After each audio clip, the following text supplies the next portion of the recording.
Tonight, we're going to sail together across more than 7 centuries of one of the most remarkable naval stories ever told. You're going to hear about a nation so small, it should never have become a great power, a nation that built its empire not on mountains or plains, but on water, on the cold, grey, unpredictable waters of the North Sea and beyond. Tonight, the story belongs to the Dutch, and to their navy, and to the extraordinary men and women who shaped it across generations of war, trade, disaster and triumph. This is a sleep story, which means we're going to move through time at a comfortable, unhurried pace, the kind of pace that lets your mind drift along the surface of history, the way a ship drifts with a favourable wind. There is no need to memorise dates or hold tight to every name. The history of the Dutch Navy is long and layered and full of strange turns, and we have all the time in the night to explore it. We will begin far back, in the marshes and tidal flats of the Low Countries, where the very first Dutch sailors learned to read the sea the way other people read the land. We will move through the 16th century, when the Dutch broke free from Spanish rule and used their ships as weapons of revolution. We will spend a long time in the Golden Age, that dazzling century when the Dutch Republic ruled global trade and produced admirals whose names still echo through naval history. We will follow those admirals into some of the most ferocious sea battles ever fought. Battles in the English Channel, in the Caribbean, in the Indian Ocean, in the very rivers of England itself. We will watch the empire decline slowly, then watch it survive, reinvent, and endure into the modern world. Along the way, we will meet remarkable people. A fisherman's son who became the greatest admiral of his age. A fleet commander who wrote letters home to his wife while managing the logistics of a global war. Engineers who built warships in conditions that would have broken lesser men. Admirals who chose death over surrender and others who chose wisdom over pride. There are sea monsters in this story, not literal ones, but storms and reefs, and the sheer crushing weight of ocean that swallowed whole fleets without ceremony. There are conspiracies, political betrayals, and moments of such audacious bravery that they seem invented, but they are not. Our story starts not with cannons or glory, but with mud, with the rich, dark, impossible mud of the Dutch coast, and the people who looked out at the water and decided somehow that the sea was not their enemy, it was their road. To understand the Dutch Navy, you first have to understand what the Netherlands actually is, because it is not a country in the way most countries are countries. Most nations are defined by their mountains, their rivers, their forests, their defensive borders carved by geography. The Netherlands is defined by its absence of all those things. It is flat, it is wet, much of it sits below sea level, held back from the North Sea by an intricate centuries-old system of dikes and pumps and sheer human stubbornness. The very name, the Low Countries, tells you everything you need to know. These are lands that the sea has always wanted back, and yet, or perhaps because of this, the people who settled here became some of the finest sailors the world has ever known. When you live on land that floods regularly, when your fields can be underwater in autumn and dry again by spring, when the rivers delta out into the sea in a dozen different mouths, and every morning the tides rearrange the geography of your shoreline, you develop a relationship with water that is entirely unlike anything felt by landlocked peoples. Water is not a barrier to the Dutch. It never has been. It is a surface. It is a highway. It is the medium through which everything flows. Goods, ideas, wealth, danger, and salvation. The earliest inhabitants of what we now call the Netherlands were Germanic and Celtic tribes who built their settlements on Turpen, artificial mounds raised above the floodplain so that when the sea came, as it always came, the people and their livestock could survive above the waterline. These Turpen, some of which still exist and can be visited today, are monuments to a specific kind of ingenuity. Not the ingenuity of conquest or invention, but of adaptation, of learning to live with something rather than against it. The people of the Low Countries adapted to water the way no other European people did. By the early medieval period, the communities along the Rhine Delta and the Zuider Zee, that great inland sea that once dominated the northern Netherlands, were engaged in fishing and small-scale coastal trade.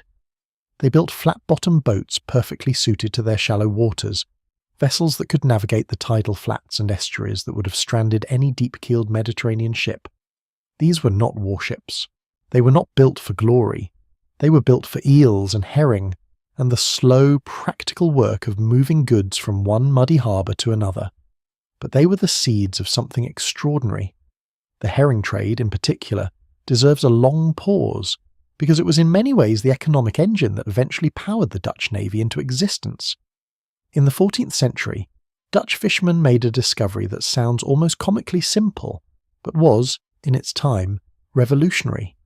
They learned how to gut and salt herring at sea, aboard the fishing vessel, rather than waiting until they returned to port.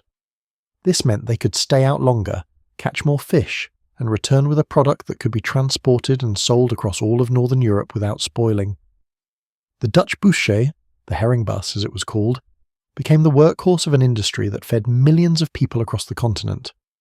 By the mid-1300s, the Dutch herring fleet numbered in the hundreds, and the trade had made certain Dutch towns extraordinarily wealthy. The wealth created demand for larger ships, better navigation, more efficient organisation. The same communities that mastered herring began moving into broader maritime trade, carrying grain from the Baltic, cloth from England, wine from France. And as their trade grew, so did their vulnerability to pirates, to rival merchants, and to the political ambitions of powerful neighbours. The road from fishing bus to warship is, in the end, not as long as it might seem. Wealth requires protection. Trade routes require security. The sea that gives can also be used to take. It is important to say something about the physical environment in which all of this developed, because the geography of the Low Countries shaped Dutch naval thinking in ways that persisted for centuries. The coastline is long and irregular, dotted with islands and punctuated by the mouths of major rivers. The Maas, the Rhine, the Scheldt. These are not small waterways. They are arterial routes connecting the interior of Europe to the sea, and whoever controls their mouths controls the flow of commerce in and out of an enormous region. The cities that grew up at these river mouths, Dordrecht, Rotterdam, Antwerp, Amsterdam, were not merely ports. They were choke points, places where the whole mechanism of northern European trade had to pass through. The Dutch did not invent this geography, but they understood it with an intimacy born of living inside it for generations. They knew where the sandbars shifted in autumn. They knew which channels were deep enough for laden vessels and which would ground a ship at low tide. They knew the wind patterns off the Frisian Islands and the way fog could roll in from the north without warning. This knowledge, accumulated over generations, passed from father to son on the decks of fishing boats and coastal traders, was the foundation upon which a great naval tradition would eventually be built. Before there were admirals, before there were warships, before there was a Dutch Republic or a Dutch Navy at all, there was simply this: a people who knew the water. In the grand sweep of European medieval history, the Low Countries occupied a peculiar position. They were not a single kingdom with a clear monarch and a unified army. They were a patchwork of counties, duchies and lordships: Holland, Zeeland, Frisia, Gelderland, Utrecht, each with its own local identity, its own traditions, and its own relationship to the sea. At various points they fell under the influence of French, German and eventually Burgundian overlords, and through it all, the merchants and sailors of these scattered communities went right on trading, fishing and building boats. The Hanseatic League cast a long shadow over this period. The Hansa was a commercial confederation of northern European cities, Lübeck, Hamburg, Bremen, Bruges, and dozens of others, that dominated Baltic and North, sea trade from the 12th through the 17th centuries. At its height, the Hanse controlled the trade in Baltic grain, Scandinavian timber and fish, English wool, and Flemish cloth with a thoroughness that amounted to monopoly. Their trading posts, called contours, operated in cities from London to Novgorod, and their merchant fleets were the dominant commercial force in northern European waters. The Dutch cities were, for a long time, participants in this Hanseatic world rather than competitors to it. Amsterdam, Dordrecht and the other Dutch towns traded under Hanseatic rules and frameworks, and many Dutch merchants were formally affiliated with the League. But as the 15th century wore on, the relationship began to change. Dutch merchants were by nature entrepreneurial and innovative, and they chafed against the restrictive practices and cartel-like behaviour of the Hanse.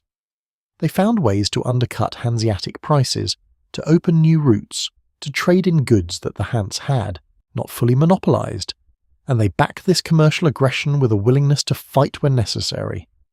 The conflicts between Dutch and Hanseatic merchants produced some of the earliest genuine naval warfare in the region's history. These were not set-piece battles between royal fleets. Nothing so organised existed yet. They were violent encounters between armed merchant vessels, attacks on convoys, blockades of rival harbours, and occasional pitched fights at sea that looked more like extended brawls than military engagements. But they established something important: the willingness of Dutch maritime communities to use force in defence of their commercial interests, and the gradual development of experience in organising and supplying armed vessels at sea. Alongside these commercial conflicts, the Dutch developed their shipbuilding tradition in ways that would eventually transform global shipping. The Vloot, pronounced roughly like float, was perhaps the most significant Dutch contribution to maritime technology in the pre-gunpowder age, though it appeared slightly later, in the late 16th century. But its precursors were already being worked out in the medieval period.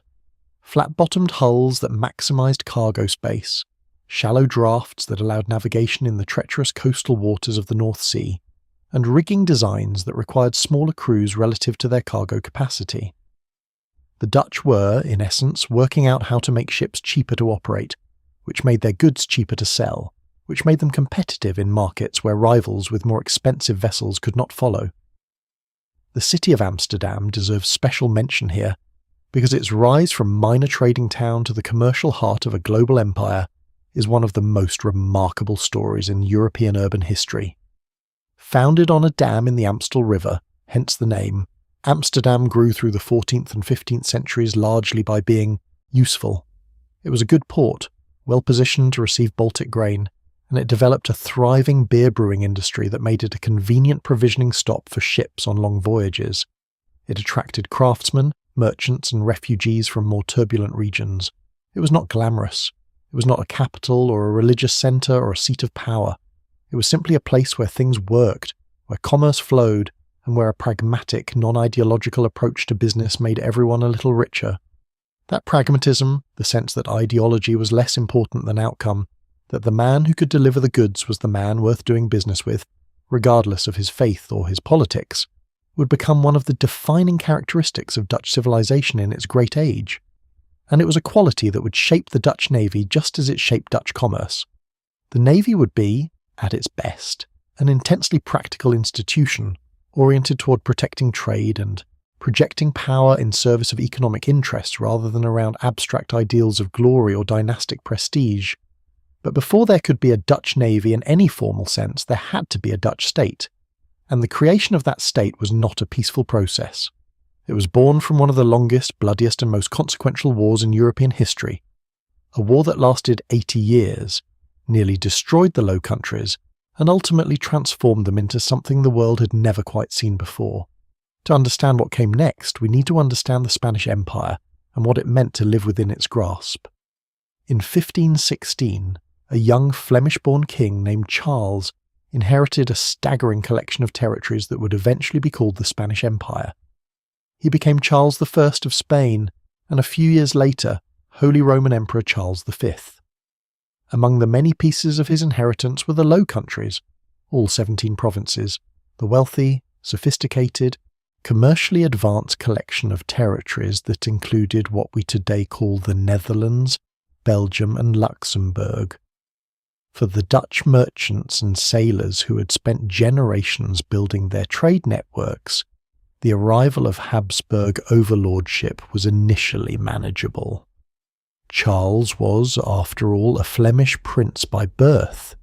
He understood Northern European business culture, even if he spent most of his reign managing crises elsewhere. His son Philip II was another matter entirely. Philip was Spanish to his core. He had grown up in Castile, he thought in Castilian. He prayed as a Castilian, and he governed with the rigid, centralized, intensely religious worldview that Castilian absolutism had developed over centuries of crusade and reconquista. When Philip inherited the Low Countries from his father in 1555, the cultural collision was almost immediate. He spoke no Dutch. He had no feel for the loose, federated, commercially minded culture of the 17 provinces, and when the Protestant Reformation swept through the region, bringing Calvinist and Lutheran communities into direct confrontation with Habsburg Catholic orthodoxy, Philip's response was to send soldiers. The instrument of repression was Fernando Alvarez de Toledo, the Duke of Alba, who arrived in the Low Countries in 1567 with a Spanish army and a mandate to crush heresy and restore order. Alba established what contemporaries called the Council of Blood, a tribunal that tried thousands of accused heretics and political opponents. Nobles were executed, merchants were ruined, an entire civic culture that had taken centuries to build was subjected to systematic terror. The provinces erupted in revolt. The leader of that revolt, at least in its early years, was William of Orange, William the Silent as history remembers him, a nobleman of German origin who had built his career in the service of the Habsburgs before concluding that the Spanish approach to governing the Low Countries was incompatible with the survival of anything worth preserving. William was not initially a religious zealot. He was a pragmatist, a politician, a man who understood that the 17 provinces could only hold together if they gave up the idea of enforcing religious conformity. His genius was political rather than military, and he spent the early years of the revolt being outmaneuvered on land by Alba's professional army, while looking for any lever that might shift the balance. That lever turned out to be the sea. Or more specifically, it turned out to be a group of men who are among the most colourful and morally ambiguous figures in Dutch history, the Watergeuzen, or Sea Beggars. The name itself has a story. When William of Orange and his allies petitioned Philip II for relief from Alba's repression, the Spanish governor's aristocratic advisor supposedly dismissed them as a bunch of beggars. Far from being insulted, the rebels embraced the label, and the maritime branch of the Resistance, privateers operating under letters of marque granted by William, called themselves the Sea Beggars. They flew a distinctive flag, wore a particular insignia, and conducted themselves with a combination of genuine ideological commitment and straightforward piracy that made them both celebrated and feared. For several years, the Sea Beggars operated largely as a nuisance fleet, raiding Spanish shipping, attacking coastal towns, and generally making themselves impossible to ignore without accomplishing anything decisive. They were not, at this stage, a proper navy. They were armed merchants, fishermen turned fighters, dispossessed nobles with nothing left to lose, and genuine ideologues who believed they were fighting for the survival of their faith and their way of life. Their ships were small and ill-equipped by the standards of the great naval powers. Their organisation was loose and frequently chaotic, but they knew the North Sea in their bones, and they used that knowledge to survive against opponents who should, by any rational calculation, have been able to destroy them. Then came April 1st, 1572, and a moment that Dutch schoolchildren still learn about as one of the founding events of their nation. A fleet of sea beggars under the command of Willem de la Marck sailed into the harbour of the small port of Den Briel, Brill in English, on the island of Voorn. The Spanish garrison had been temporarily withdrawn, and the town was taken without a serious fight. It was a minor episode by the standards of the war. No great army was broken, no major city liberated. But the capture of Den Briel gave the Sea Beggars their first permanent base, and it triggered a chain reaction of uprisings across Holland and Zeeland that transformed the entire strategic picture. Within weeks, Flushing fell, then Enkhuizen, then city after city across the northern provinces declared for the Prince of Orange. The Spanish were not driven out, they still held most of the major cities and much of the southern and eastern provinces, but they had lost control of the coastline and the waterways, which meant they had lost the ability to easily move troops and supplies across the northern Netherlands. The Sea Beggars had not won the war, but they had changed the conditions in which it would be fought, and they had demonstrated something that would prove true again and again in the centuries to come. Whoever controls the water in the Netherlands controls the strategic situation. The 80 Years' War, as the conflict is called, running from 1568 to 1648, was prosecuted at sea with increasing sophistication as the years passed. the nascent Dutch naval forces grew from improvised raider fleets into something resembling a proper navy with dedicated warships, appointed admirals, and administrative structures designed to manage the supply and deployment of military vessels. The Admiralty boards, established in various cities across the rebel provinces, became the institutional backbone of this developing naval force. There were 5 of them, in Amsterdam, Rotterdam, Zeeland, Frisia, and the Northern Quarter, and their existence reflected the deeply federated nature of the Dutch Republic that was gradually taking shape out of the chaos of revolution. The war at sea during this period was not simply a matter of fighting the Spanish fleet. The Dutch used their naval forces to maintain access to the rivers and waterways that supplied their cities, to conduct amphibious operations along the coast, and to protect their growing merchant fleet from attack.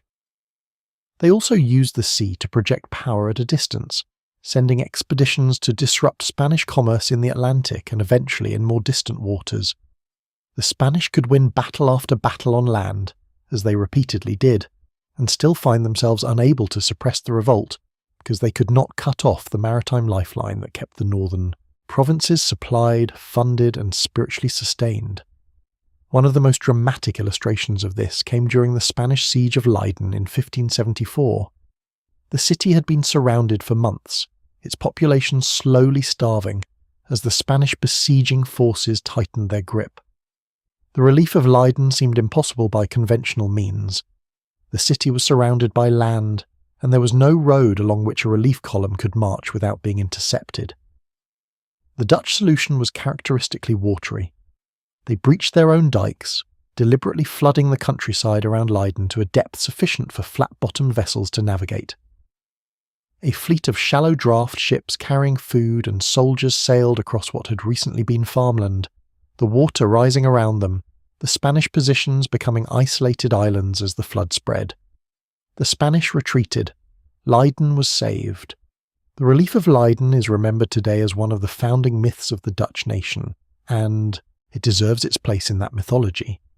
But it is worth emphasizing what it actually demonstrates: the Dutch capacity to transform the landscape itself, using their unique mastery of water, into a weapon. This was not just clever tactics, it was the expression of a civilization's deepest competency, applied in extremis to save itself. The Dutch won because they understood their own geography better than anyone else could, and because they were willing to destroy the land to preserve the people who lived on it. The Union of Utrecht in 1579 bound the northern provinces of the Low Countries into a defensive alliance that was, in practice, the founding document of what would become the Dutch Republic.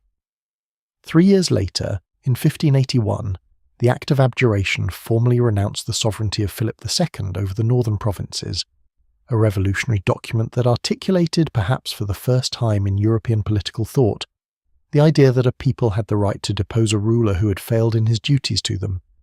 The Dutch Republic, the Republic of the 7 United Provinces, was born, and it was born at war. Building a proper navy in the middle of a war of independence, with limited resources and no established tradition of state naval administration, was an enormous challenge. The Dutch approached it in the way they approached most organisational challenges, pragmatically, federally, and with a keen eye for what worked rather than what was theoretically correct. The 5 Admiralty boards that administered the navy were not subordinate to any single central authority. Each raised its own funds, built or hired its own ships, and appointed its own officers, subject only to the broad oversight of the States General, the national parliament of the Republic. This system was awkward. It led to duplication, to intercity rivalry, to situations where ships from different admiralties did not always cooperate smoothly. But it also had real advantages. It distributed the burden of naval funding and administration across the whole Republic, rather than concentrating it in one place. It kept power close to the communities that generated the maritime expertise and the money to pay for it. And it created a kind of competitive environment in which each admiralty had an incentive to demonstrate its competence, because the prestige of the city was tied to the performance of its naval forces. The ships themselves were evolving rapidly during this period. The Dutch were building what would become the characteristic warship of the era.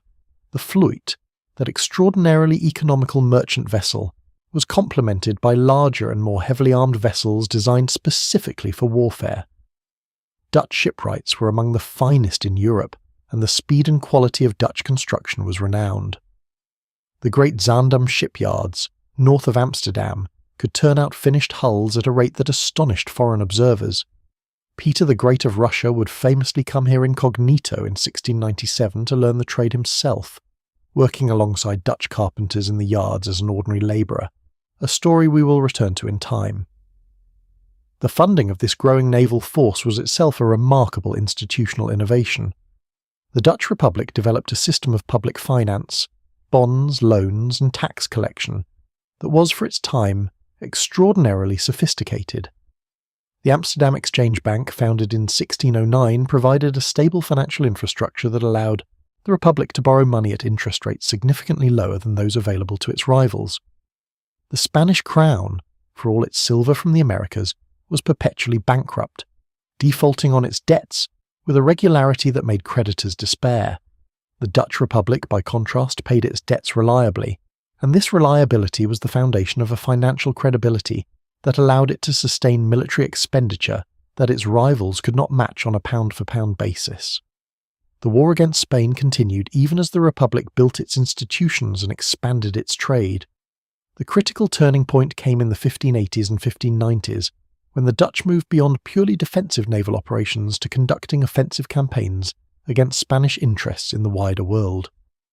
An expedition to the Caribbean in 1599 captured a Spanish silver fleet at the anchorage of Matanzas Bay in Cuba, an audacious act of piracy-cum-warfare that brought an enormous windfall to the Republic and demonstrated that the war was not confined to European waters. The Dutch were looking outward, toward the global trade routes that the Spanish and Portuguese had established in the previous century, and they were calculating what it would take to break into those routes, or simply to seize them.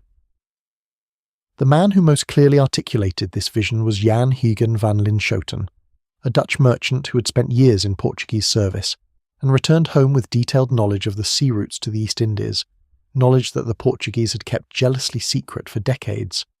His book, the Itinerario, published in 1595, was a sensation. It laid out in practical navigational detail the routes to the Spice Islands, the ports of India, the coasts of Africa and Asia that the Portuguese had monopolised. It was, in essence, the instruction manual for a Dutch entry into the global spice trade, and within months of its publication, the first Dutch expeditions were preparing to sail for the East. The implications for the Navy were profound. Commerce on a global scale required naval protection on a global scale. The Dutch were no longer simply trying to keep Spanish troops out of Holland and Zeeland. They were trying to establish and protect trade routes stretching from the Baltic to the Indian Ocean, from the Caribbean to the coast of Brazil. This ambition would shape the Dutch Navy for the next 2 centuries, and it would ultimately define the limits of what even the most resourceful and innovative small nation could sustain in a world of larger rivals. In 1602, the Dutch States General made a decision that would reshape the world. It chartered the Verenigde Oost-Indische Compagnie, the VOC, the Dutch East India Company, granting it a monopoly on all Dutch trade east of the Cape of Good Hope and west of the Strait of Magellan. This was not simply a commercial arrangement. The VOC was granted the power to make war and peace with foreign rulers, to establish colonies, to build forts, to maintain armies and fleets, and to administer justice in the territories it controlled. It was, in other words, a state within a state, a private company endowed with sovereign powers and backed by the financial resources of the most sophisticated capital market in the world. The VOC's fleet was technically distinct from the Dutch Navy proper. Its ships were owned and operated by the company rather than by the Admiralty boards, and they flew a different flag, the VOC's distinctive monogram against a background of orange, white and blue. But the distinction between commercial and military power was always somewhat artificial in the Dutch system. Company ships fought battles. Navy ships escorted commercial convoys. Officers moved between the two services. The expertise developed in the Indian Ocean was brought back to European waters, and vice versa. The VOC and the Navy were separate institutions that drew from the same pool of men, the same tradition of seamanship, and the same national commitment to maritime supremacy. The early VOC expeditions to the East Indies were brutal affairs. The routes were dangerous, the diseases devastating, and the competition, from the Portuguese, who had been operating in the Indian Ocean for a century, and from the native rulers who had been doing business on their own terms for even longer, was fierce. The VOC's approach to competition was, to put it diplomatically, robust. Under its most effective and ruthless early Governor-General, Jan Pieterszoon Cohen, the company pursued a strategy of military domination that included the destruction of the Banda Islands' nutmeg-growing population, a genocide in modern terms that reduced the native population from around 15,000 to perhaps a few hundred survivors, replaced by Dutch settlers and enslaved people brought from elsewhere. This darkness is inseparable from the story of a Dutch naval power in this period, the wealth that financed the Dutch Golden Age, the paintings of Rembrandt and Vermeer, the great canal houses of Amsterdam, the universities and printing houses that made the Republic the intellectual centre of Europe, was built in significant part on violence, on the exploitation of enslaved people, on the destruction of indigenous trading systems and the forcible replacement of local rulers with company monopolies. The Dutch Navy, insofar as it supported and protected this system, was complicit in it. This is not a comfortable fact, but it is a true one, and it belongs in the story. What is also true is that the Dutch maritime system, for all its violence, was extraordinarily effective. Within a generation of the VOC's founding, the Dutch had displaced the Portuguese as the dominant European power in the Indian Ocean. They controlled the nutmeg, cloves and mace of the Spice Islands. They dominated the pepper trade from the Malabar coast. They had established a chain of fortified trading, posts stretching from the Cape of Good Hope to Japan, and they had created in Batavia, modern Jakarta on the island of Java, a colonial capital that served as the commercial nerve centre of a vast Asian trading network. The West India Company, the WIC, followed in 1621, focusing on the Atlantic world. The WIC's ambitions were even more sweeping than the VOC's. It sought to establish Dutch dominance in the slave trade, in the Brazilian sugar economy, and in the fur-rich territories of North America. It attacked the Spanish silver fleets with spectacular success.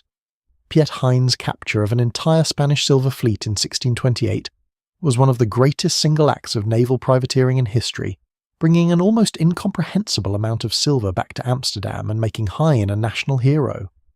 The WIC established colonies in Brazil, in Suriname, in Curaçao, and in the territory it called New Netherland, whose principal settlement, New Amsterdam, stood at the southern tip of an island the local Lenape people called Mannahatta.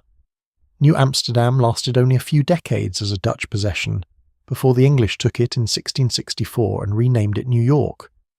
The story of that transition is itself a small episode in the larger Anglo-Dutch rivalry that would dominate the second half of the 17th century and produce some of the most dramatic naval battles in history.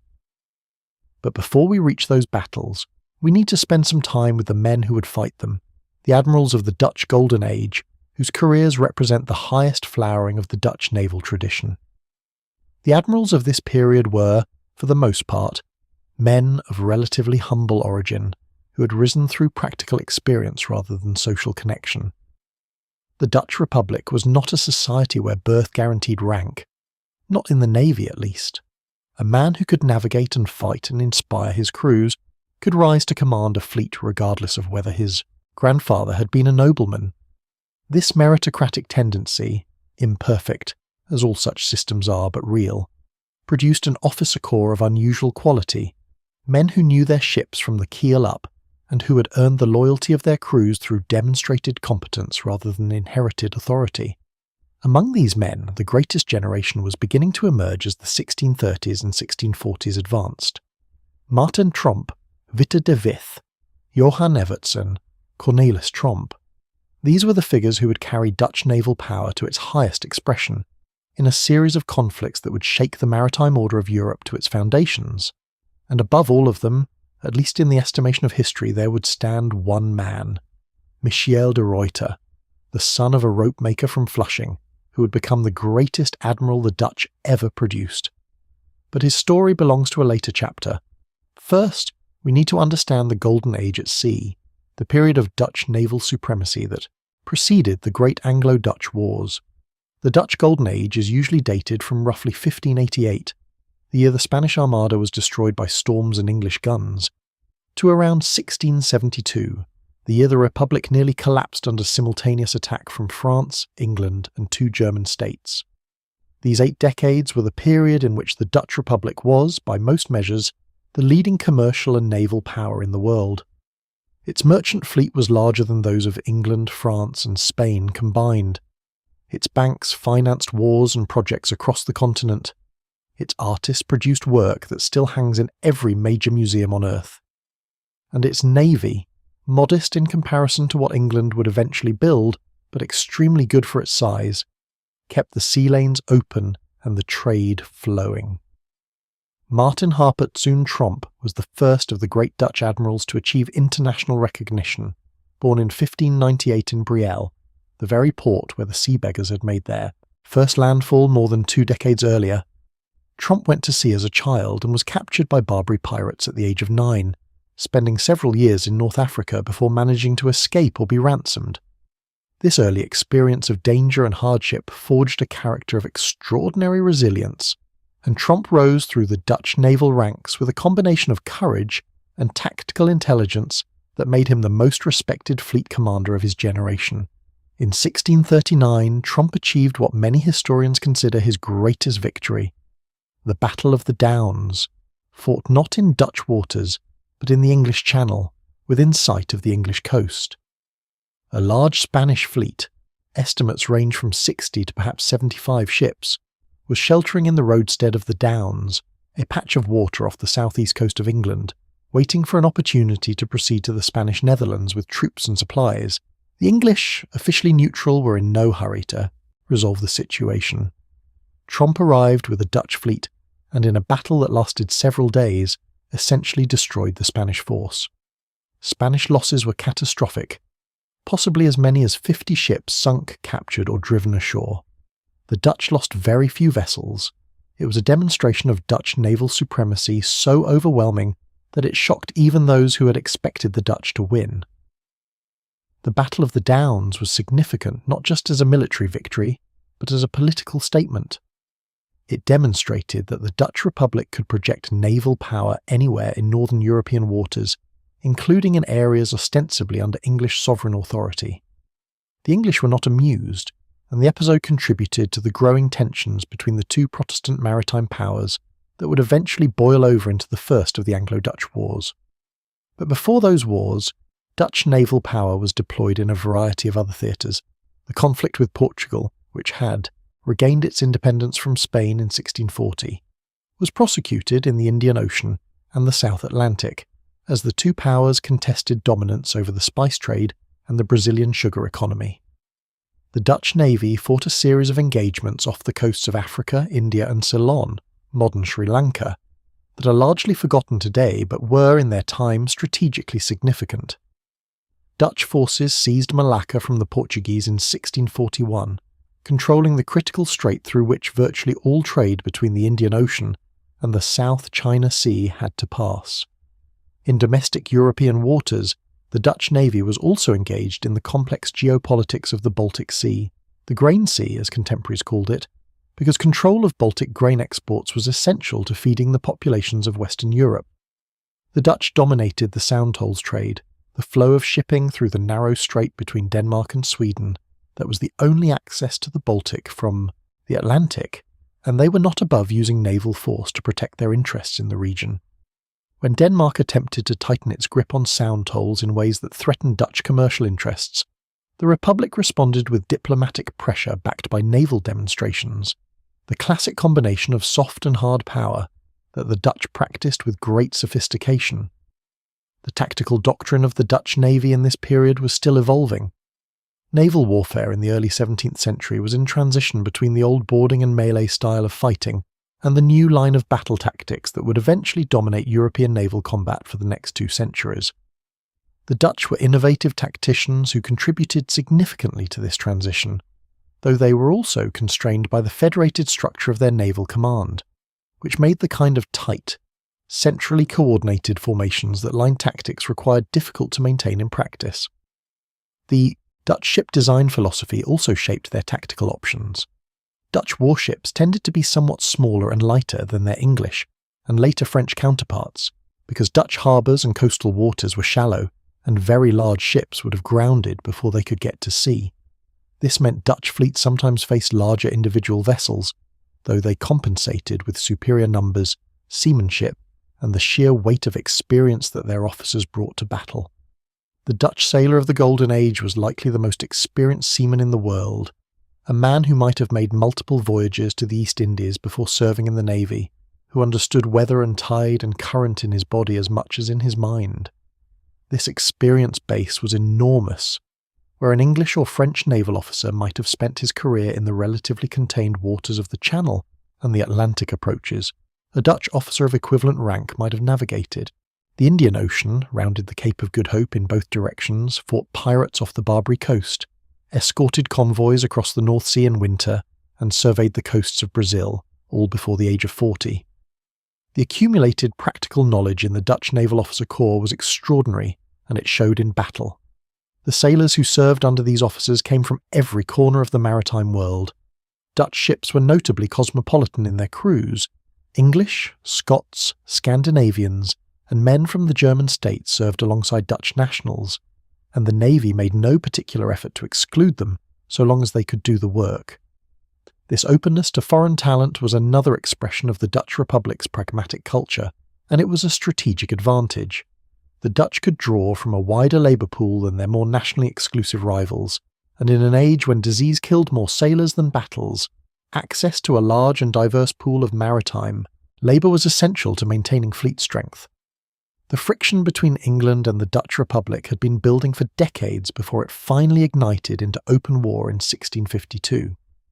The two nations were, in many respects, natural allies, both Protestant, both parliamentary in their government, though England's parliamentarism was currently in the revolutionary phase that had just executed Charles I, both committed to commerce and maritime trade. But allies can also be competitors, and the Dutch Republic's overwhelming dominance of European maritime trade was a source of deep resentment in England, where merchants and politicians alike chafed at the sight of Dutch ships, carrying English goods in Dutch hulls to Dutch profit. The English Parliament's Navigation Act of 1651 was the spark that lit the fuse. The Act required that goods imported into England be carried either in English ships or in ships of the country that produced the goods, a direct attack on the Dutch carrying trade, which had grown rich by serving as the middleman between England and the rest of the world. The Dutch protested. The English were unmoved. And then, in May 1652, a confrontation in the Strait of Dover between English Admiral Robert Blake and Dutch Admiral Martin Tromp escalated into a brief exchange of fire, the kind of ambiguous incident that both sides were perhaps looking for as an excuse for war. The First Anglo-Dutch War, fought from 1652 to 1654, was the first in a series of 3 conflicts that would define the mid-17th century rivalry between the two maritime powers. It was also one of the first wars in history fought primarily at sea between large fleets of purpose-built warships, according to what we would recognise as modern naval doctrine. The battles were enormous by the standards of the time. Hundreds of ships engaged over periods of days, stretching across hundreds of square miles of ocean. The casualty figures were correspondingly awful. Hundreds of men might die in a single engagement, and the destruction of ships, vessels that had cost enormous sums and taken years to build, was a constant drain on both economies. Martin Tromp commanded the Dutch fleet through most of the war and demonstrated the tactical brilliance that had made his reputation at the Downs. But the English had advantages that offset Dutch skill. Their ships were generally larger and more heavily armed, and their naval administration under the Commonwealth government was becoming increasingly professional. Robert Blake, who commanded the English forces, was himself a remarkable figure, a land general who had never gone to sea before the war, but proved to have a natural gift for naval command that allowed him to compete effectively with the most experienced admirals in the world. The war went back and forth. The Dutch won some battles, the English won others. Neither side could deliver a knockout blow, though the English gradually gained the upper hand as their superior logistics and shipbuilding capacity began to tell. The critical moment came in the final major engagement, the Battle of Scheveningen in July 1653, fought just off the coast of The Hague, within sight of the Dutch mainland. Tromp was killed in this battle, struck by a musket ball during the fighting, and his death broke the Dutch resistance. A man hit by a musket ball in the chest in 1653 did not survive it, regardless of how great an admiral he had been. The Dutch fleet withdrew, and within months peace negotiations began. The Treaty of Westminster, signed in 1654, ended the First War without fundamentally resolving the underlying tensions. The Dutch accepted some modifications to English navigation policy, but did not abandon their commercial dominance. The English had demonstrated that they could fight the Dutch at sea on something approaching equal terms, but they had not destroyed Dutch naval power. Both sides needed time to recover, to build more ships, to train more officers, to fill the gaps in their fleets left by the dead and the captured. The peace was an armed truce, and everyone knew it. The decade between the First and Second Anglo-Dutch Wars was one of the most consequential in Dutch naval history, because it was during this period that the Navy underwent significant reforms, and that the officer corps was reshaped by the experience of the First War. The lessons were clear. The Dutch needed larger ships, better coordination between the squadrons of the different admiralties, and a clearer unified command structure. The response to these lessons was imperfect. The federated system of the Republic made genuine centralisation difficult, but real progress was made. It was also during this interwar period that a certain ropemaker's son from Flushing first came to significant naval prominence. Michiel de Ruyter had spent his career thus far entirely in the merchant service. He had never served in the Navy at all, and he was already in his mid-40s when the First War began. But his merchant voyages had taken him to every corner of the maritime world, and his reputation for seamanship, calm judgment, and the ability to manage men in difficult circumstances was exceptional. He received a naval commission, performed well, and attracted the attention of the political leadership of Amsterdam. He would not remain a minor figure for long. The Second Anglo-Dutch War, which began in 1665, was in some ways the English seeking revenge for centuries of Dutch commercial dominance. The restored English monarchy of Charles II, a man who needed money desperately and who saw the Dutch carrying trade as a resource to be seized, made war with an appetite for plunder that was not entirely distinct from the privateering tradition the Dutch themselves had practiced. The Duke of York, Charles's brother, was Lord High Admiral of England, and he commanded the English fleet personally in the early stages of the conflict, a measure of how seriously the English crown took this particular war. The Dutch faced the Second War with a reformed navy and a new commander-in-chief, Michiel Adriaan Soen de Ruyter, who had by now risen to the rank of Lieutenant Admiral. His appointment was not without controversy. There were more senior officers in the Dutch naval hierarchy, and some of them resented being passed over, but the political leadership of Amsterdam and of the Republic more broadly trusted de Ruyter in a way they did not trust some of his rivals, because de Ruyter had demonstrated not only naval skill, but a quality rarer and more valuable, political reliability combined with personal integrity. He was not a man who would exploit his command for personal enrichment or factional advantage. He was a man who would do the job. De Ruyter was 58 years old when the Second Anglo-Dutch War began. He was, by the descriptions of contemporaries, a compact, weathered man, not physically imposing, not given to theatrical gesture or dramatic self-presentation. He wrote letters home to his wife with the regularity and directness of a man who understood that domestic tranquility was as important as fleet management, and his correspondence reveals a warm, thoughtful, occasionally wry personality that contrasts pleasingly with the hard business of the battles he had to fight. The 4 Days' Battle of June 1666 was the largest naval engagement of the age and one of the greatest victories in Dutch naval history. It lasted, as its name suggests, 4 full days, from June 11th to June 14th, 1666, and involved somewhere between 170 and 200 ships on both sides. The fighting was relentless. Ships caught fire and exploded, masts fell, men drowned in numbers that were simply reported as many, because no one had the capacity to count them properly in the chaos. The English suffered devastating losses, perhaps 17 ships sunk or captured, including the flagship Royal Prince, which ran aground and was burned by the Dutch, while Dutch losses, though real, were significantly lower. De Ruyter's conduct of the 4 Days' battle demonstrated the qualities that made him exceptional. He had the ability to hold a complex tactical picture in his mind, across an engagement that stretched over 4 days and hundreds of miles of sea. He knew when to press an advantage and when to pull back, when to let a subordinate squadron operate independently and when to concentrate his forces. He communicated with his captains through a system of signal flags that was, by the standards of the age, remarkably sophisticated, and he maintained, throughout the exhausting days of combat, a personal calm that steadied his officers and crews when the carnage around them might have induced panic. But the Second Anglo-Dutch War, despite the triumph of the 4 days' battle, did not go entirely in the Dutch favour. 2 months later, at the St. James's Day battle, the English extracted some revenge, winning a clear, if not decisive, victory. The war settled into the kind of grinding attrition that neither side could sustain indefinitely.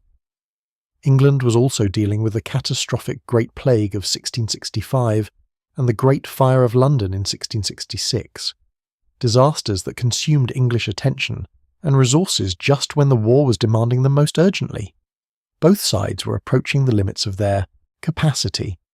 It was in this context that de Ruyter and the Dutch political leadership conceived one of the most audacious naval operations in the history of warfare, the raid on the Medway. The River Medway flows through the county of Kent in southeastern England, curving through the Kentish countryside before emptying into the Thames estuary. At the town of Chatham, where the river bends most dramatically, the English Navy had established its principal dockyard, the largest and most important naval facility in England, home to the great warships that projected English power across the oceans. In June 1667, the English fleet was largely laid up in the Medway, its crews reduced or dismissed in a cost-cutting measure while peace negotiations with the Dutch were supposedly underway.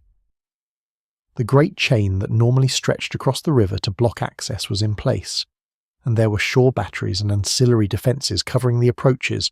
Chatham seemed safe. It was not. The decision to strike at Chatham was the product of intelligence, careful planning, and a willingness to take a risk that most military commanders would have considered reckless to the point of madness.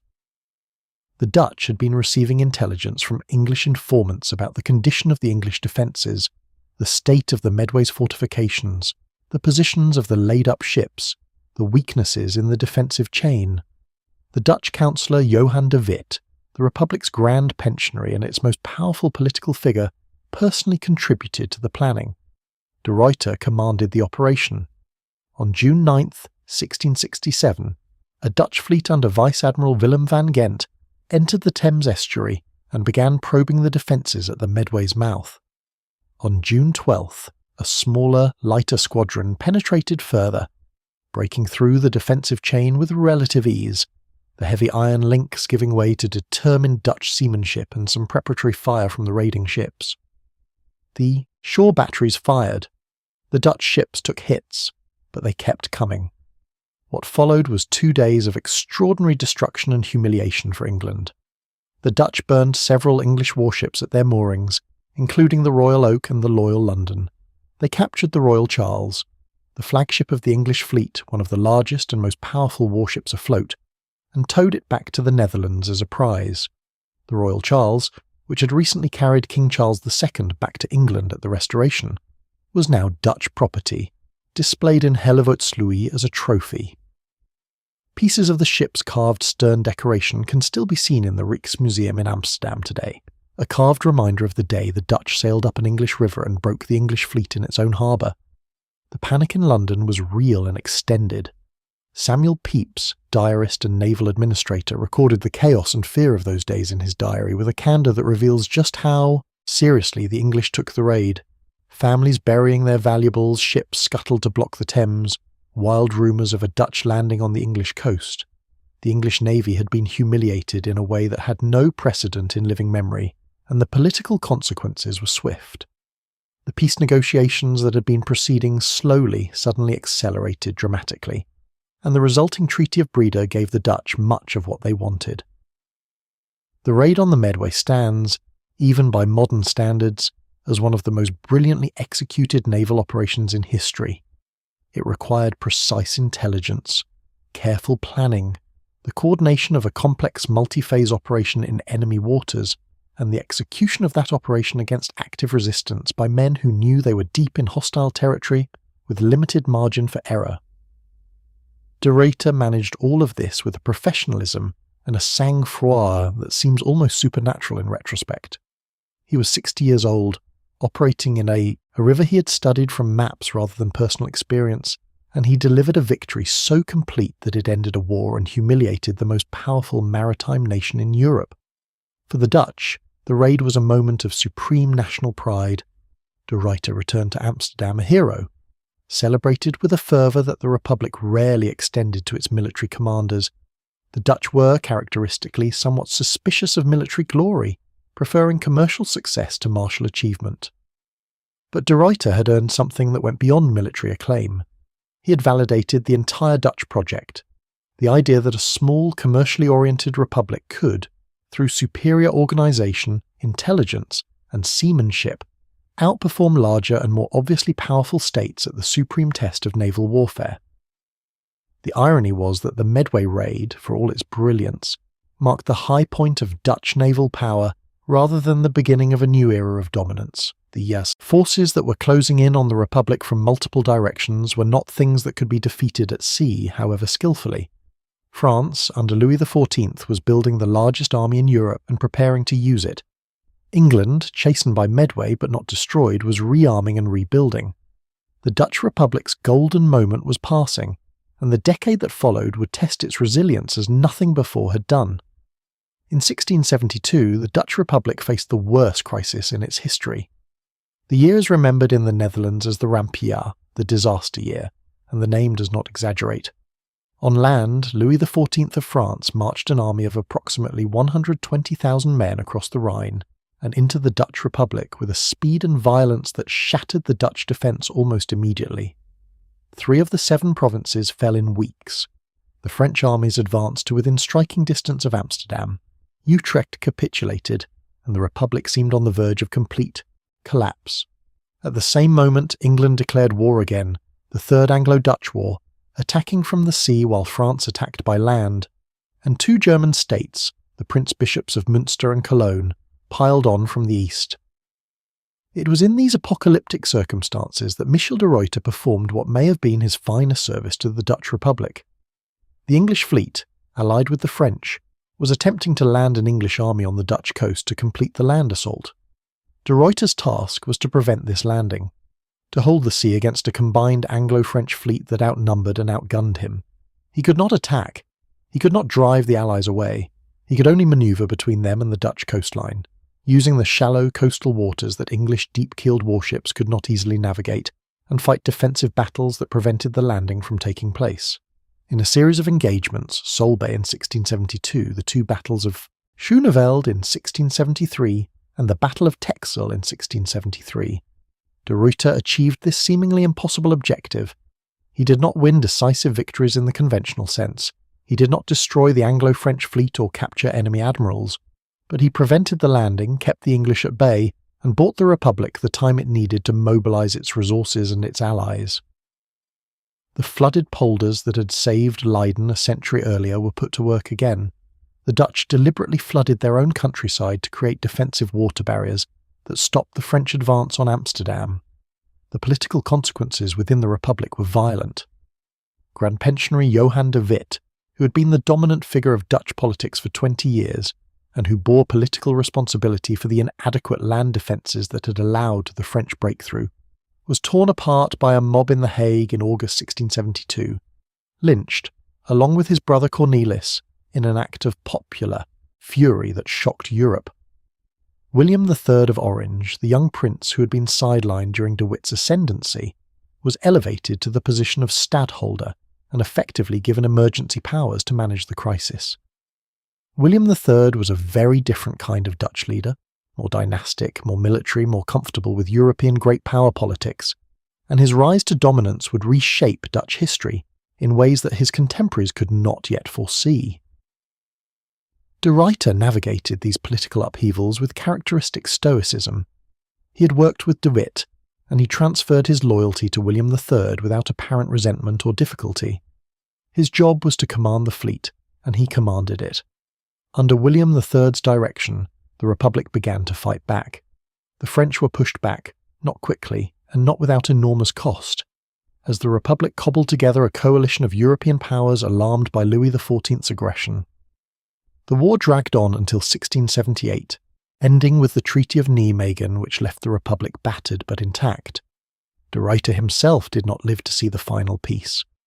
In 1676, he was sent with a Dutch squadron to the Mediterranean to assist Spanish and imperial forces against the French.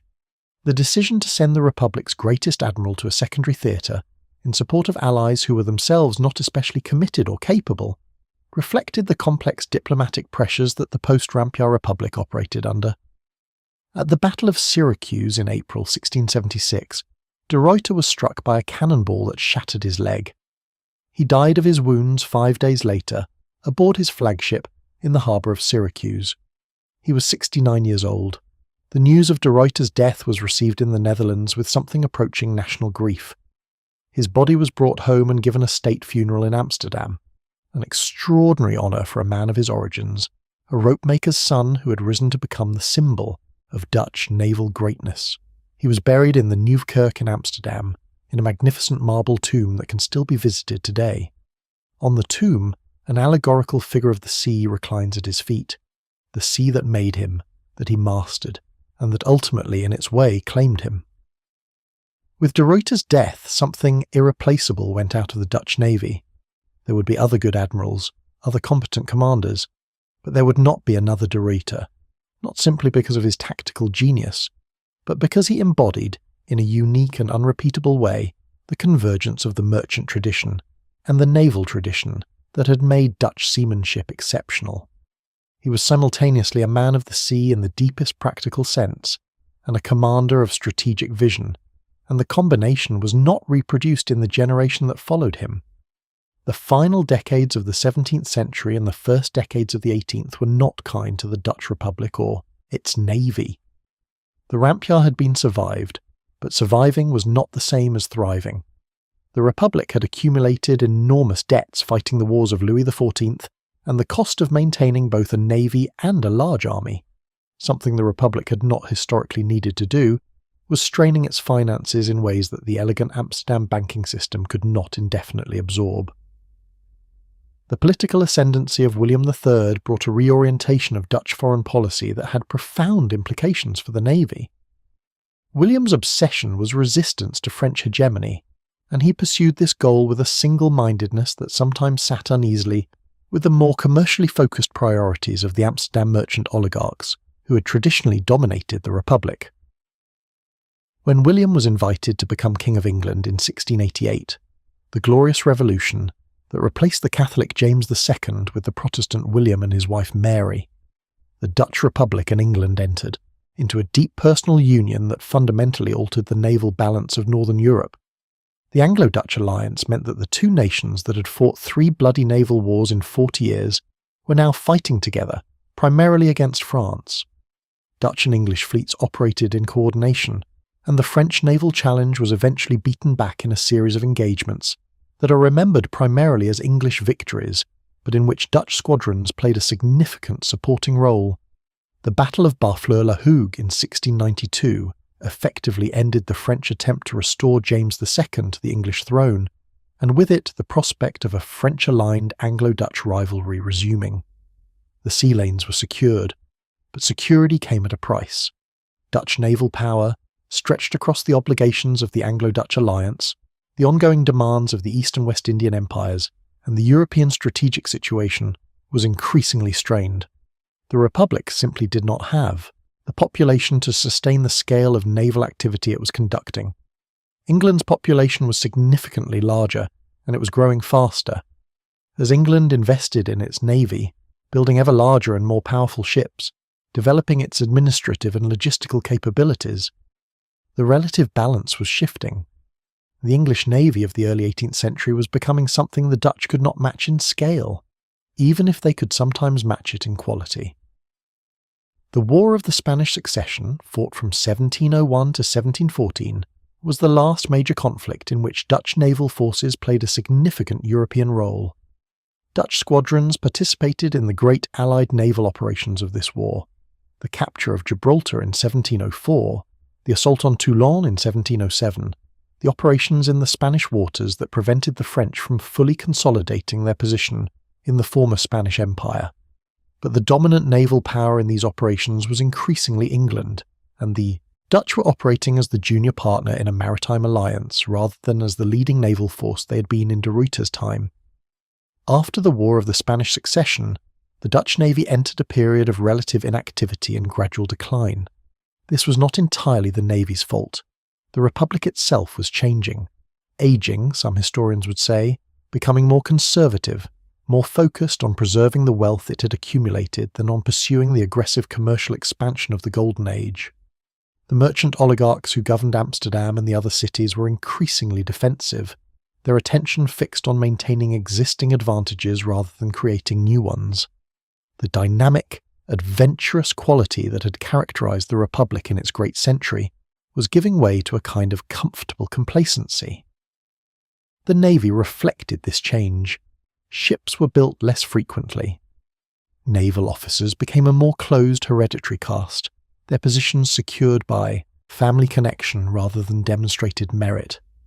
The innovative tactical and organisational thinking that had marked the de Ruyter era was replaced by a more conservative adherence to established doctrine. The Republic was not at war, which meant there was no urgent pressure to reform the Navy's practices or to invest heavily in new capabilities.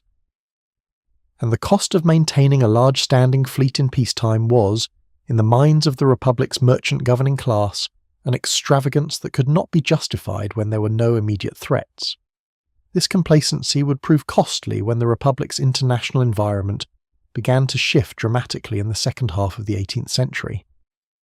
But before we reach those turbulent waters, it is worth pausing to appreciate what the Dutch naval tradition had already accomplished. In less than 2 centuries, a group of flat-bottomed fishing vessels in the shallow coastal waters of the Low Countries had grown into one of the most powerful and sophisticated naval forces in the world. They had fought the Spanish Empire to a standstill, beaten the English 3 times at sea, raided one of the most powerful naval bases in Europe, and built a global commercial network whose legacy still shapes the world we live in. Whatever the future held, the past was extraordinary. By the time the Fourth Anglo-Dutch War broke out in 1780, the Dutch Republic was a shadow of the great power it had been in the previous century. The war began in the most undignified of circumstances. The Dutch were caught providing financial and material support to Britain's rebellious American colonies, a discovery that gave the British government the excuse it had been looking for to strike at Dutch commercial interests in a period when Britain was already at war with France, Spain, and the American rebels simultaneously. The Dutch declaration of war was almost a formality. The British had already begun seizing Dutch merchant ships before formal hostilities commenced. The Dutch Navy of 1780 was, to put it charitably, not what it had been in 1667. The ships were old. The officer corps was riddled with nepotism. The administrative system was underfunded and poorly organised. The fighting spirit that had animated de Ruyter's fleet was not entirely gone, but it was muted, dampened, by decades of complacency and political dysfunction. When the British struck, the Dutch were not prepared to respond effectively. The Battle of Dogger Bank in August 1781 was the one significant naval engagement of the war, and its result was essentially a draw. Both sides took heavy damage, both sides claimed victory, and neither side had established any meaningful advantage by the end of it. The Dutch Commodore who commanded at Dogger Bank, Johan Zoutman, was celebrated as a hero at home simply for not losing decisively, a measure of how low expectations had fallen. The war ended in 1784 with the Treaty of Paris, in which the Dutch were forced to make significant commercial concessions without receiving much in return. It was a humiliation, and it exposed to everyone who was watching just how far the Republic had fallen from its 17th century greatness. The political and economic consequences of the Fourth Anglo-Dutch War were severe. The Republic's already strained, finances were further damaged, the merchant class was demoralised, and the political divisions within the Republic between the Orange faction and the Patriots, Republicans who wanted to reform the Republic along more democratic lines, deepened into something approaching civil war. In 1787, Prussian troops intervened on behalf of William V of Orange, crushing the Patriot movement and restoring the stadholder to power. The Patriots who could do so fled to France, where they watched with passionate interest as the French Revolution began to unfold in 1789. When French revolutionary armies swept into the Low Countries in 1795, many of the Dutch patriots who had fled there returned in their wake. The old republic was swept away, and in its place was established the Batavian Republic, a sister republic of revolutionary France, nominally independent but in practice very much under French influence. The navy of the Batavian Republic inherited the ships and personnel of the Dutch navy but faced immediate and catastrophic challenges. The British seized Dutch overseas colonies, including the Cape of Good Hope and Ceylon, as soon as the Batavian Republic was proclaimed, and British naval supremacy made it virtually impossible for the new government to effectively oppose them. The Battle of Camperdown in October 1797 was, in many ways, the final act of the Dutch Navy's great era. A Dutch fleet under Vice Admiral de Ruyter attempted to break out of the Texel roadstead and either threaten British interests or support French strategic plans in the North Sea. The British North Sea Fleet under Admiral Adam Duncan intercepted them, and in a brutal engagement off the Dutch coast near Camperdown, the Dutch fleet was effectively destroyed. 11 Dutch ships of the line were captured, including de Ruyter's flagship, the Vryheid, Freedom, which name struck everyone present as particularly bitter. De Ruyter himself was taken prisoner. The battle cost the Dutch Navy a catastrophic number of men and ships that it simply could not replace. Camperdown did not end the Dutch Navy's existence, but it effectively ended its capacity to operate as an independent strategic force. From 1797 onward, Dutch naval forces would function increasingly as an auxiliary to French power rather than as an expression of Dutch national will. This subordination deepened as Napoleon consolidated his control over France and its satellite states. In 1806, Napoleon made his brother Louis king of the new Kingdom of Holland, an upgrading of the Batavian Republic's status that was really just a more formal assertion of French control. And in 1810, Napoleon simply annexed Holland directly into the French Empire, and the Dutch Navy, such as it was, became technically part of the French Imperial Navy. This period, from 1795 to 1813, represents the nadir of Dutch naval history. The great fleet that had sailed under de Ruyter was gone.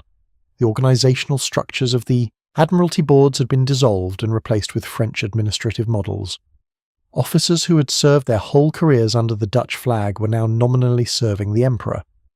The overseas colonies that had been the economic justification for Dutch naval power were mostly in British hands.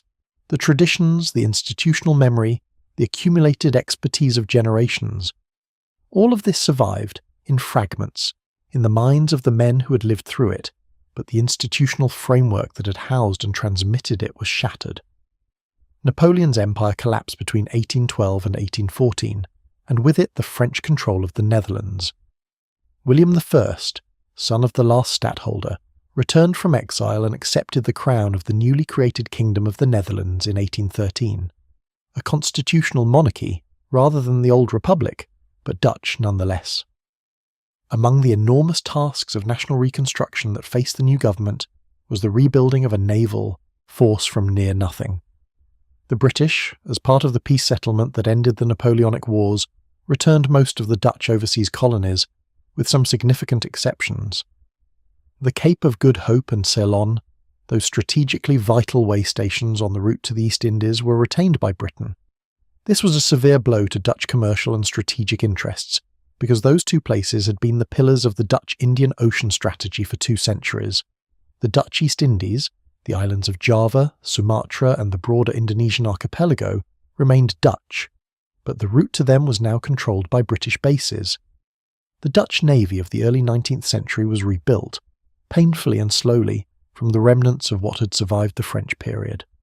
New ships were commissioned, new officers trained, new administrative structures established that combined elements of the old Admiralty board system with the centralised models that the French period had introduced. The navy that emerged was smaller and less powerful than what it had been in the Golden Age, but it was recognisably Dutch, its officers trained in the same waters, drawing on the same maritime tradition, serving an institution that considered itself the direct descendant of de Ruyter's fleet. The primary mission of the 19th century Dutch Navy was colonial, the protection and support of Dutch interests in the East Indies, which had been reconstituted after the Napoleonic period as the Netherlands East Indies under direct government administration. The VOC had been dissolved in 1799, bankrupt and discredited, and its enormous territorial holdings had been absorbed by the Dutch state. What had once been a corporate empire was now a government colony, and the colonial relationship would prove no less exploitative for the change in management. The Dutch Navy's operations in the East Indies during the 19th century were primarily counter-insurgency and power, projection missions rather than battles with rival European navies. The Padri War in Sumatra, fought from 1821 to 1838, required sustained naval logistical support. The Java War, or Diponegoro War, from 1825 to 1830, was a massive uprising against Dutch colonial authority that required the full military resources the Netherlands could deploy. Dutch warships patrolled the Indonesian archipelago's vast coastlines, suppressed piracy in the Strait of Malacca, and supported the land forces that were gradually extending Dutch authority over islands that had previously been under more indirect forms of Dutch influence or entirely independent.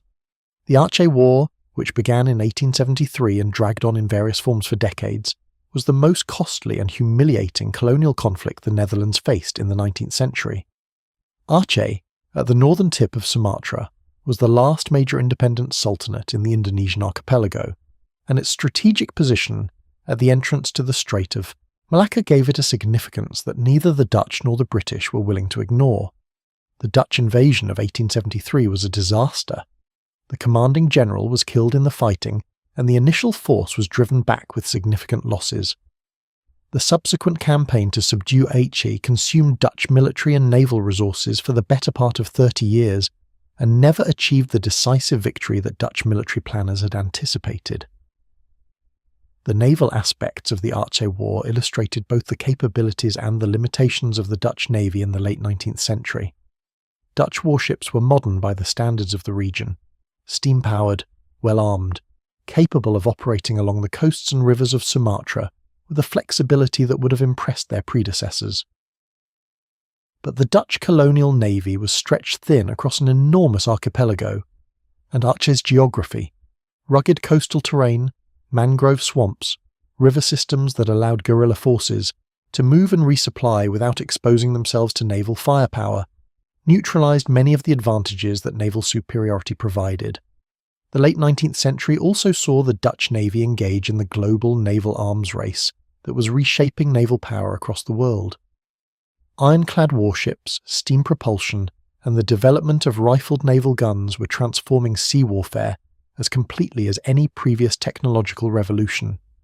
The Dutch Navy invested in these technologies, ordering ironclads and later steel-hulled warships from Dutch and foreign yards, but it did so at a pace and scale that reflected the Netherlands' limited resources, rather than any ambition to compete with the major naval powers.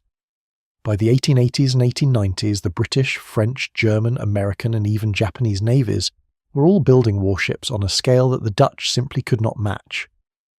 The Dutch response to this situation was the same kind of pragmatic acceptance that had characterized Dutch strategic thinking in other periods: accept the limits of national power, focus on the specific missions that matter most, and invest in quality where you cannot invest in quantity. The Dutch colonial navy in the East Indies was not a fleet designed to fight major naval battles against European great powers. It was a fleet designed to project authority and maintain order within the Indonesian archipelago, and for that specific mission, it was well designed and effectively managed. As the 19th century gave way to the 20th, the Dutch Navy occupied a peculiar position in the European naval landscape. The Netherlands was, by 1900, a small but wealthy constitutional monarchy, its prosperity built on a combination of trade, colonial exploitation, and a highly sophisticated financial and service economy. Its imperial possessions in the East Indies, in Suriname, and in the Caribbean islands of the Dutch Antilles gave it the trappings of a colonial power, but its military capacity to defend those possessions against any determined challenge from a major European state was limited. The international situation in the early 20th century was, as anyone who knows their history will recognize, becoming increasingly ominous. The great European powers were engaged in a naval arms race, Britain and Germany above all, building dreadnoughts and battle cruisers and submarine flotillas at a pace and expense that was straining even the largest national economies. The Dutch watched this escalation with a mixture of concern and the kind of principled neutrality that had served them reasonably well in the recent past. The Netherlands had been officially neutral through the wars of the 19th century, staying out of the Crimean War, the Franco-Prussian War, and the colonial conflicts of the period, and there was a strong current of opinion in Dutch political life that neutrality was the appropriate posture for a small trading nation. This posture was tested, but survived, the First World War. The Netherlands maintained its neutrality through 4 years of catastrophic European conflict, a delicate balancing act that required constant diplomatic management of relations with both the British and the Germans. The British controlled access to the North Sea and were inclined to interpret Dutch trade with Germany as contraband running, while the Germans were capable of conducting submarine warfare against Dutch shipping if they suspected it was carrying British-origin goods. Dutch merchant shipping suffered significant losses to submarines. The Germans were not always careful about the distinction between neutral and enemy vessels, and the Dutch Navy was kept busy escorting merchant convoys and conducting minesweeping operations in the increasingly dangerous waters around the Dutch coast. The Dutch Navy of the First World War period was a service in transition. The old generation of pre-dreadnought coastal defence ships, lumbering, ironclads designed to protect the Dutch coast against invasion, were being supplemented by more modern vessels, including submarines, which the Dutch had begun building in the first decade of the century. Dutch submarines were capable and well designed, reflecting the same tradition of practical engineering that had produced the Great Vloot and the herring bus in earlier centuries. They were not built for blue water operations against major naval powers, but for the specific task of defending Dutch coastal waters and the approaches to Dutch ports, a defensive mission that suited both the Navy's resources and the Republic's, now kingdom's, strategic orientation. The interwar period, from 1918 to 1939, saw significant investment in the Dutch Navy, driven largely by concerns about the defence of the East Indies rather than about the European strategic situation. Japan's growing naval power in the Pacific was an increasingly serious concern for any colonial power with interests in the region. The Dutch East Indies, with their enormous oil reserves in Sumatra and Borneo, their rubber plantations, their strategic position at the crossroads of the Pacific and Indian Oceans, were an obvious target for Japanese expansion if and when Japanese strategic ambitions turned southward. The Dutch Navy ordered new cruisers and destroyers specifically designed for tropical operations, vessels capable of operating in the shallow, reef-strewn waters of the Indonesian archipelago as well as in the deeper waters of the surrounding seas. Among the ships built in this period was the light cruiser HNL-MS Java, and its sister ship the De Ruyter, named of course for the great admiral, which would play tragic roles in the events of the Second World War. But that story belongs to the next chapter. For now, it is enough to note that the Dutch Navy of the late 1930s was a professional, well-organised force of modest size, equipped with modern vessels and led by officers who were among the most professionally trained in the region. It was not large enough to fight Japan's Imperial Navy alone. Nothing the Netherlands could have built in the interwar period would have been. But it was a real navy, capable of real fighting, and in the cataclysm that was about to engulf the world, it would fight with a courage and tenacity that honoured the tradition of Tromp and De Ruyter. On May 10th, 1940, Germany invaded the Netherlands. The Dutch army and air force fought as well as they could, but the country was overwhelmed in 5 days. The destruction of Rotterdam by German bombing on May 14th, a deliberate attack on an undefended city centre that killed hundreds of civilians and destroyed the heart of one of Europe's great port cities, demonstrated that the Germans were not interested in a negotiated settlement. On May 15th, the Dutch military surrendered, but the Navy did not surrender. This is a distinction that matters enormously and that the Dutch Navy has never ceased to take pride in. When it became clear that the German invasion could not be stopped on land, the Dutch Naval Command made the decision to evacuate what ships could be evacuated to Britain, to continue the fight from outside occupied Dutch territory. Queen Wilhelmina herself was evacuated to Britain aboard a British destroyer, a decision that she reportedly found deeply painful, preferring to stay and resist, but which her advisers convinced her was necessary for the survival of the Dutch government in exile. The Dutch government, the Dutch monarch, and a significant portion of the Dutch Navy all reached Britain and continued to function as legitimate representatives of the Dutch state. The ships that escaped were not nothing. Destroyers, submarines, minesweepers, torpedo boats, enough to constitute a real contribution to the Allied naval effort. Dutch submarines in particular proved their value almost immediately. The Chanellems O-21, O-23, O-24 and their sister boats operated out of British and later Ceylon-based ports, conducting patrols in the North Sea, the Atlantic and eventually the Pacific approaches. Dutch submarine commanders were given considerable operational latitude, and they used it aggressively, sinking German and Italian shipping in the Atlantic and Mediterranean with a ferocity that reflected the particular intensity of men fighting for an occupied homeland. In the East Indies, the situation was developing toward catastrophe, with a speed that left little time for preparation. Japan attacked Pearl Harbor on December 7, 1941, and the Netherlands East Indies, with their oil, rubber and strategic position, were clearly next on Japan's target list.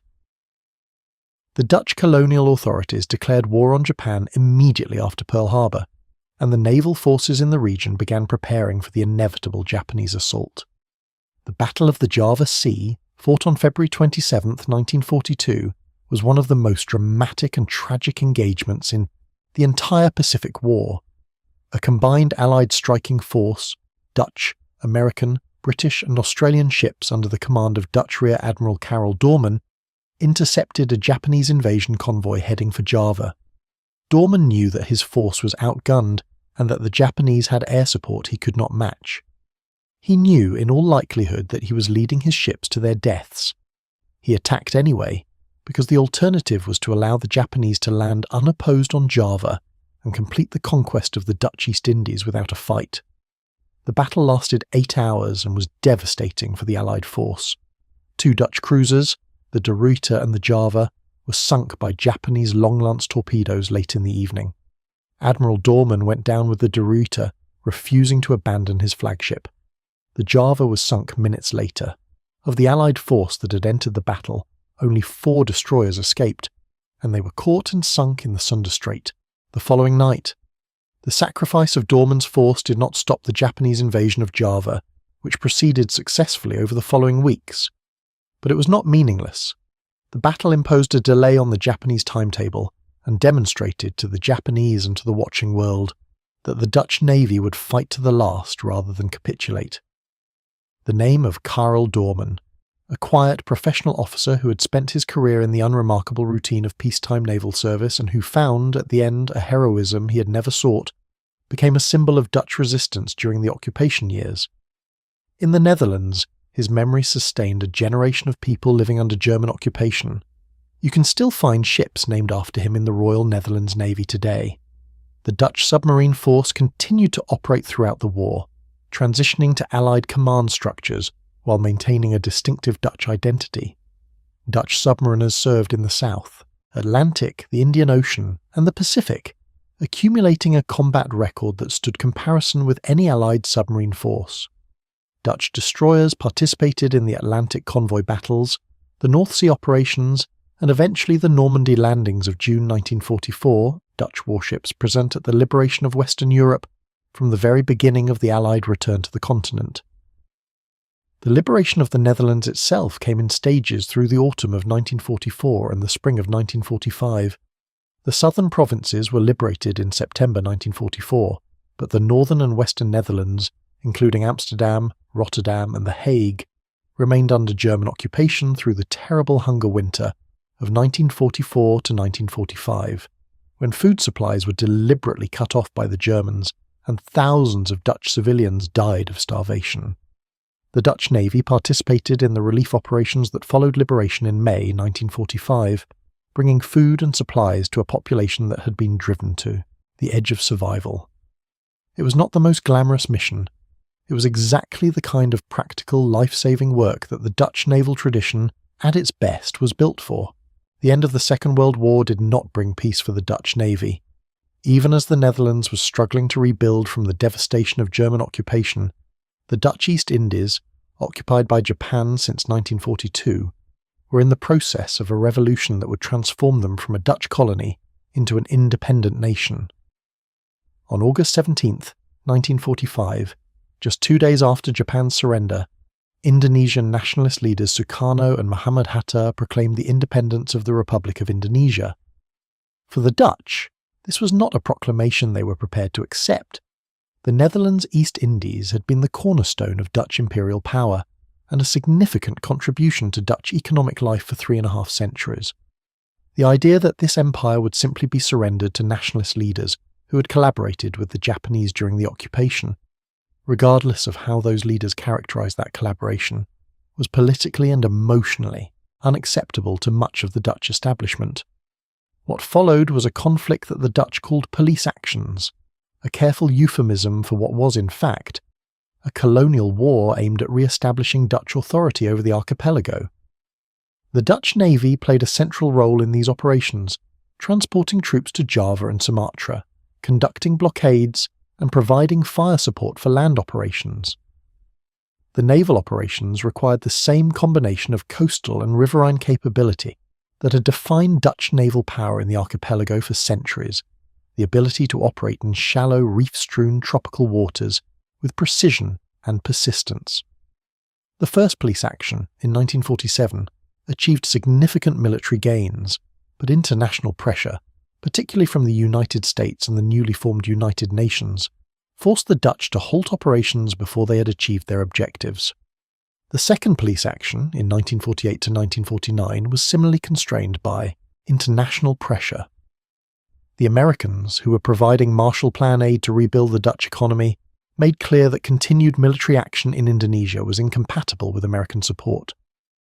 The Dutch, economically dependent on American aid, ultimately had no choice but to negotiate. Indonesian sovereignty was transferred on December 27, 1949, though New Guinea remained Dutch until 1962. The navy that had fought from Zeeland to Java, from the Medway to the Java Sea, withdrew from the waters it had navigated for 3.5 centuries. The great trading empire that had been the economic justification for Dutch naval power since the early 17th century was over. The loss of the East Indies was a profound psychological blow to the Netherlands, perhaps especially to the navy, whose entire strategic orientation had been built around the defence of colonial interests. In the years following Indonesian independence, the navy was forced to completely rethink its purpose. If it was no longer primarily a colonial force, what was it? If the great tradition of de Ruyter and Doorman was the heritage, what was the present mission? The answers were not long in coming, though they required a fundamental reorientation. The Cold War, which was already well underway by 1949, provided a new strategic context for Dutch naval power. The Netherlands was a founding member of NATO, the Western alliance formed in 1949 to counter the Soviet threat. As a NATO member, the Netherlands was expected to contribute to the collective defence of the North Atlantic, the very waters in which Dutch ships had sailed for centuries. The Dutch Navy would now fight, if it came to fighting, alongside its old rivals and occasional enemies, the British, the Americans, eventually the Germans. The old adversarial relationships were transformed overnight by the shared threat from the East. The Cold War Dutch Navy was a very different institution from its predecessors. Gone were the great ships of the line, the vast merchant fleets requiring naval protection across global trade routes, the colonial expeditions to distant archipelagos. In their place was a focused professional force oriented around two primary missions: anti-submarine warfare in the North Atlantic and the defence of the Low Countries coastline and the approaches to the Rhine Delta against Soviet amphibious assault. The anti-submarine warfare mission was the more prestigious and operationally demanding of the two. Soviet submarines were the primary naval threat to NATO in the Cold War, and the North Atlantic was the critical battleground. If war came, Soviet submarines would attempt to sever the Atlantic sea bridge that connected North America to Europe, the same sea bridge that had sustained Britain in the Second World War. NATO's response was a comprehensive anti-submarine system involving aircraft, surface ships, submarines, and fixed underwater listening arrays, and the Dutch Navy was a significant contributor to this system. Dutch frigates, destroyers, and submarines conducted regular NATO patrols in the North Sea and the North Atlantic, working alongside their American, British, Norwegian and German counterparts to maintain surveillance of Soviet submarine movements and to practice the tactics and procedures that would be needed if deterrence ever failed. These were not dramatic operations in the visible, heroic sense of the great battles of earlier centuries. They were long, unglamorous patrols in cold grey water, tracking contacts and maintaining equipment and practicing procedures that everyone hoped would never need to be used in earnest. They required intelligence, patience, and professional competence rather than the kind of individual heroism that produces famous admirals. They were, in their own way, entirely in keeping with the Dutch naval tradition. Practical, professional, oriented toward a specific operational mission rather than abstract glory. The Dutch Navy of the Cold War era also maintained a submarine force that was disproportionately capable relative to the country's size. Dutch submariners had a reputation within NATO as among the most skilled and aggressive in the alliance, a reputation built on the legacy of the Second World War submarine campaign and sustained by the demanding professional standards that the submarine service enforced. Dutch submarines regularly achieved excellent results in NATO exercises, approaching and simulating attacks on Allied carrier groups and surface formations that were supposedly well defended, a source of pride for the Dutch submariners and occasional embarrassment for the Allied commanders who had been sunk. The Netherlands also maintained a small but capable amphibious force, the Corps Mariniers, the Dutch Marine Corps, which traced its origins to 1665, making it one of the oldest Marine Corps in the world. The Mariniers had fought in virtually every Dutch military engagement since their founding, from the battles against England and France in the 17th century to the resistance in the East Indies in the 20th. In the Cold War context, they were tasked with providing the Netherlands' contribution to NATO's amphibious capability, and they trained extensively with British Royal Marines and American Marines in the high-latitude environments of Norway and the North Atlantic, practicing the cold weather operations that a NATO-Soviet conflict might require. The geopolitical changes of the late Cold War period, Mikhail Gorbachev's reforms, the collapse of the Berlin Wall in 1989, the dissolution of the Soviet Union in 1991, transformed the strategic environment as completely as any event since 1945. The Soviet naval threat that had organized Dutch naval planning for 4 decades suddenly evaporated. NATO was no longer primarily a defensive alliance facing an existential threat. It was looking for a new purpose in a world where the old certainties had dissolved. For the Dutch Navy, the end of the Cold War raised fundamental questions about force structure, mission, and size. The anti-submarine warfare mission, which had consumed such a large proportion of the Navy's resources and attention, was now much less urgent. The amphibious capability, which had been oriented toward the Baltic and Nordic theatres, now needed to be adapted for entirely different operational environments. The Dutch government, like all Western governments, was drawn to a peace dividend, a reduction in defence spending to redirect resources toward other priorities now that the Soviet threat was gone.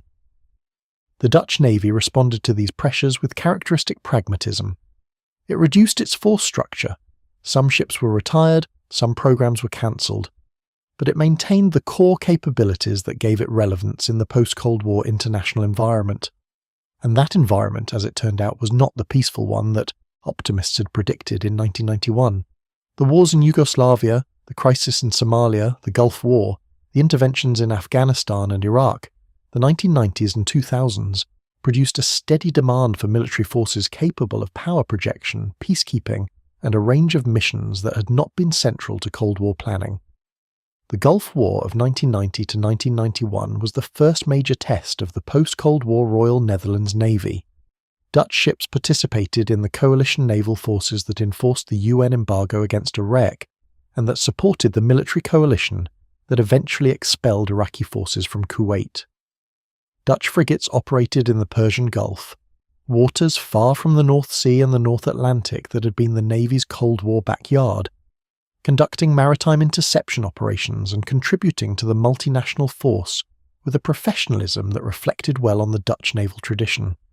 This pattern, Dutch naval forces participating in international coalition operations in distant theatres, became the defining characteristic of the Royal Netherlands Navy in the decades after the Cold War.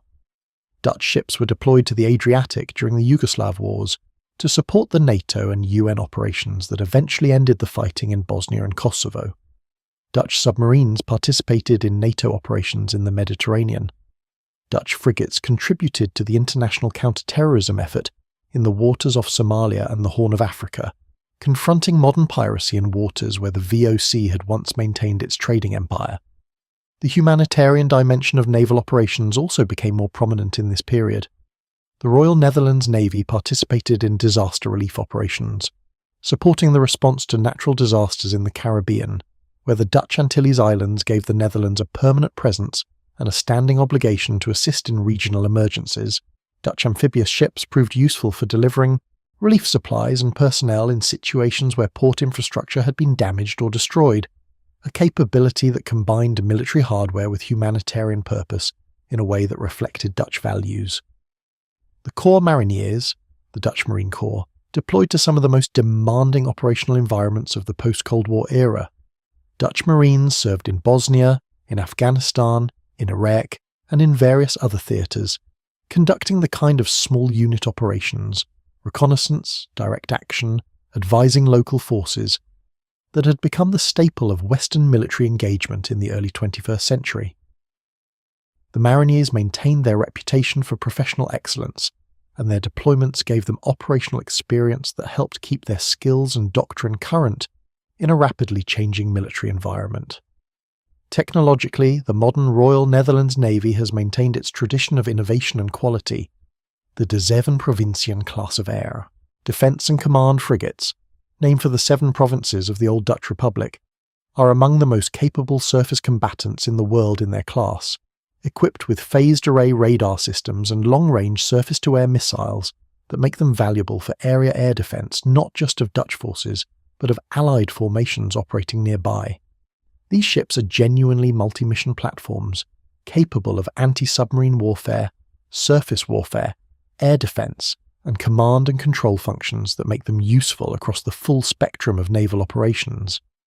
The Dutch submarine force, the Walrus class, remains a capable and respected component of NATO's underwater capability, though the fleet is ageing and the question of replacement has been a persistent challenge in the Dutch defence budget debate.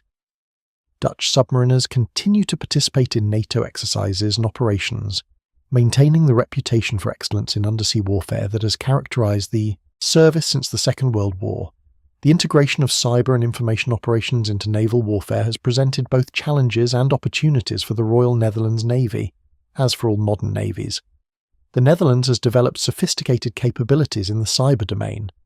The country's technology sector and its tradition of practical engineering have given it real strengths in this area, and the Navy has been working to integrate these capabilities into its operational framework.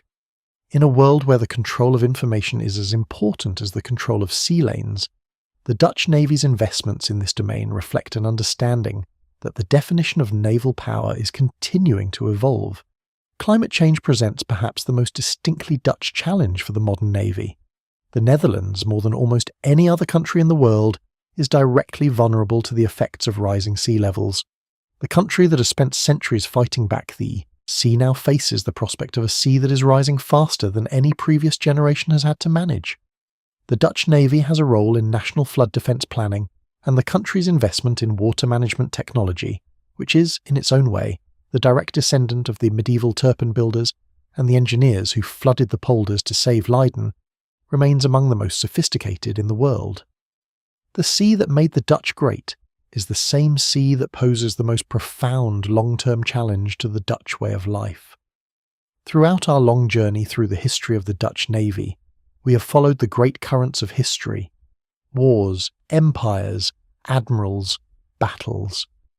But the sea has its own counter-history, written not in admiralty records and diplomatic treaties, but in the wood and iron of ships on the seafloor, in the stories told by sailors to their families, in the legends that accumulate around great events and great men until it becomes difficult to separate truth from the beautiful invention that truth inspires. The wrecks of the Dutch Golden Age lie scattered across the seabed of the North Sea, the Atlantic, the Indian Ocean, and the Indonesian archipelago. Some of them have been found, more of them have not. Each wreck is a time capsule, a sealed collection of objects from a moment centuries in the past, preserved by the cold and the dark of the deep sea, in conditions that land-based archaeological sites cannot match. The artifacts recovered from these wrecks have transformed our understanding of life at sea in the 17th century. The food sailors ate, the tools they used, the personal objects they carried on long voyages, the medicine they had available when they were sick, the musical instruments they played on calm evenings when the wind dropped and the ship lay still on a glassy sea. The Batavia is perhaps the most famous of the Dutch East Indiaman wrecks. She was a VOC vessel that ran aground on a reef off the western coast of Australia in June 1629, while on her first voyage to the East Indies. The wreck was bad enough. What followed the wreck was worse. The commander of the ship, Francisco Pelsayert, took a small party in an open boat on one of the most remarkable survival voyages in maritime history, sailing thousands of miles to Batavia to raise a rescue party. In his absence, a group of survivors on the reef carried out a series of murders so systematic and so bizarre that when Pelsayert returned and the perpetrators were tried, the proceedings read like the transcript of a nightmare. The Batavia wreck was discovered in 1963, and the subsequent archaeological excavation produced thousands of artefacts that now fill the Western Australian Museum. Among them are the carved stone portico that was being transported to Batavia for the VOC governor's residence. Still fitted together in the museum, the only surviving example of a complete 17th century Dutch stone arch, preserved by a disaster that killed dozens of people and preserved it for centuries on the seafloor. There is a particular and melancholy irony in the fact that the most complete Dutch architectural artefacts from the Golden Age are in a museum in Australia, recovered from a shipwreck. The Royal Charles, captured by de Ruyter's forces in the Medway raid, has its own peculiar afterlife. The ship itself was towed to the Netherlands and eventually broken up. Dutch shipbuilders cannibalized it for timber and fittings, the pragmatic recycling that was standard practice in an age when good timber was expensive. But the great carved stern badge of the Royal Charles, an elaborate royal coat of arms, carved in wood and painted in the colours of the English monarchy, was preserved and eventually made its way into the collection of the Rijksmuseum in Amsterdam, where it can still be seen. It is a strange thing to contemplate, a trophy of one of the most humiliating defeats in English naval history, hanging on a wall in Amsterdam, a few miles from where de Ruyter is buried. The legends that have accumulated around Michiel de Ruyter himself are worth exploring because they reveal the way in which historical memory works, how a real person, complex and fallible, and operating within the constraints of his time, is gradually simplified and elevated until he becomes something more than human. The de Ruyter of popular legend is a man of almost supernatural ability, calm in the face of any danger, beloved by his crews, infallible in his judgments. The real de Ruyter was more interesting. A man who made mistakes, who had political conflicts with his superiors and his subordinates, who worried about his health and his finances and the fates of his children, who wrote letters home from the most dangerous fleet actions wondering whether his wife was managing the household accounts properly. The real de Ruyter was also genuinely excellent, in ways that the legend does not exaggerate. His tactical judgment was as good as any admiral of his age. His ability to maintain the loyalty of his officers and crews in conditions of extraordinary stress was remarkable. His personal courage, not the performed courage of a man who needs to be seen being brave, but the quiet, practical courage of a man who does what needs to be done, was attested to by everyone who served under him. The legend simplifies him, but it does not entirely misrepresent him, which is more than can be said for most legends. There is a ghost story attached to the Dutch Navy, or at least a story that functions as one. The Flying Dutchman, the phantom ship that appears in storms off the Cape of Good Hope, doomed to sail forever without reaching port, is one of the most enduring legends of maritime culture, and its association with Dutch seamanship is not accidental. The Dutch were the dominant maritime power in the waters around the Cape in the 17th century, and their reputation for bold and sometimes reckless navigation in those notoriously dangerous seas gave rise to stories of ships that had pushed their luck too far. The specific legend of the Flying Dutchman, a captain who swore he would round the Cape against the storm if it took until Judgment Day, and whose blasphemous vow condemned him to do exactly that, is a moral tale dressed in nautical clothing, a warning about the dangers of overweening ambition. That the Dutch, specifically, produced this legend about their own sailors says something about the culture. A people who admired maritime boldness, while remaining aware of what the sea could do to those who did not respect it. We have come a long way tonight. From the turpin builders raising their artificial mounds above the tidal flats, through the herring fishermen who discovered that salting their catch at sea could feed a continent, through the sea beggars who turned piracy into revolution, through the Golden Age admirals who made the Dutch flag known in every ocean on earth, through the colonial wars and the catastrophic defeats and the remarkable resurrections, to the modern navy that sails today under the orange, white and blue of the Kingdom of the Netherlands. It is a long story, and we have not told all of it. No single telling could. But we have traced the main currents, followed the most significant figures, and tried to give a sense of the spirit that animated this extraordinary naval tradition through its many centuries. What does it all mean? What is the legacy of the Dutch Navy, and why does it matter to think about it in the depth we have tried to give it tonight? The first and most obvious legacy is the world the Dutch Navy helped create.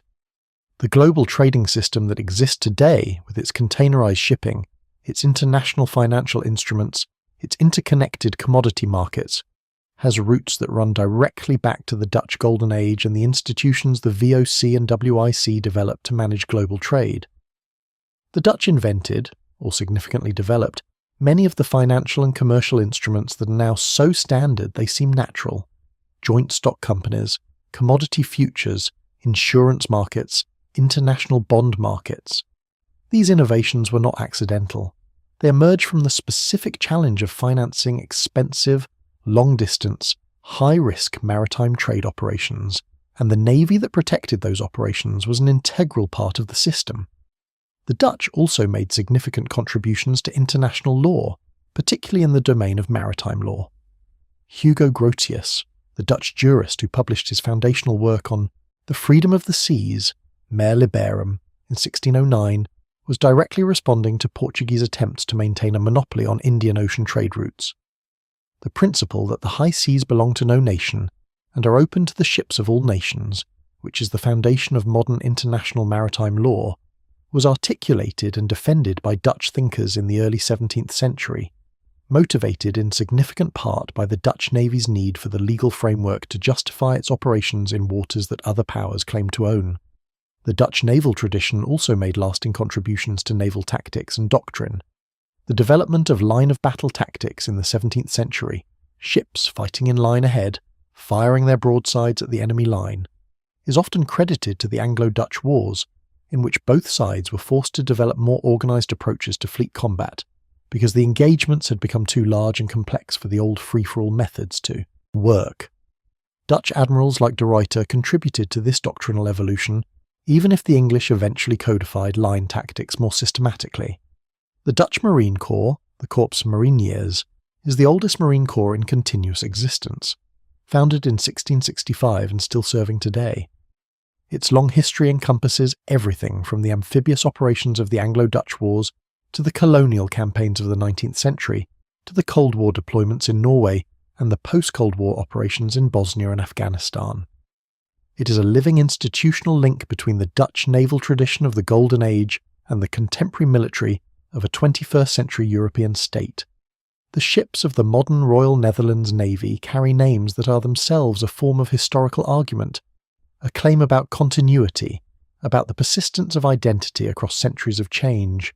The De Ruyter, the Tromp, the De Zeven Provinciën, the Karel Doorman, these names reach back through Dutch naval history to its defining moments and defining figures, and the ships that bear them sail in waters where their namesakes once sailed, serving the same nation, expressing the same combination of practical competence and quiet pride that has characterized Dutch naval culture since the days of the sea beggars. The Netherlands today is not a naval great power. It is a medium-sized European nation of 17 million people, a member of NATO and the European Union, a prosperous and relatively peaceful state, whose greatest concerns are economic rather than military. Its navy is modest in global terms, though capable and respected within the alliance structures it operates in. The great days of Dutch naval supremacy are 3.5 centuries in the past, but the sea is still there. It surrounds the Netherlands on 3 sides, presses against the dikes and sea walls that hold it back from the low-lying interior, shapes the climate and the economy and the psychology of the Dutch people in ways that are not easily quantified but are unmistakably real. The Dutch relationship with water, that ancient, intimate, sometimes brutal, never entirely safe relationship that goes back to the turpen builders and the herring fishermen and the sea beggars, is still alive. It is visible in the way the Dutch invest in flood protection, with a seriousness that other countries bring to military spending. It is visible in the way Dutch ports handle a disproportionate share of European trade, Rotterdam still functioning as the great commercial gateway to the continent that it has been for centuries. It is visible in the culture, in the long Dutch tradition of looking outward, of being comfortable with foreigners and foreign ideas, of preferring trade to conquest as a mode of engagement with the wider world. The Dutch Navy in its greatest age was the expression of a civilization at the peak of its power and confidence, a small nation that had decided against all rational expectation that it could compete with empires and win. It did not win forever. Nothing wins forever.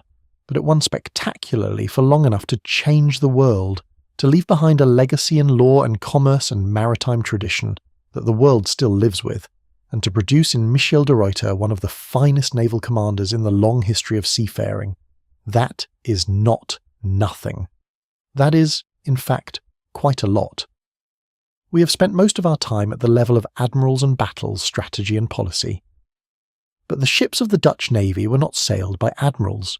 They were sailed by ordinary men, most of them young, many of them very poor, a significant number of them foreign, almost all of them doing a job that was dangerous, uncomfortable, and badly paid in exchange for the one thing the sea reliably offered, a life different from the one they would have lived ashore.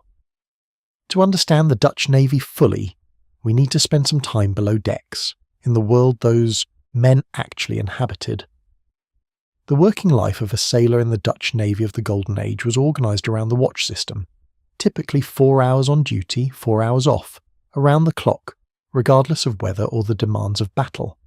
During their watch, sailors performed the 1,000 tasks that kept a sailing warship functioning, adjusting the rigging in response to shifting winds, pumping the bilges, maintaining the guns, cleaning the decks with sandstone blocks called holystones, repairing sails and performing the constant small maintenance without which a wooden ship would deteriorate with alarming speed.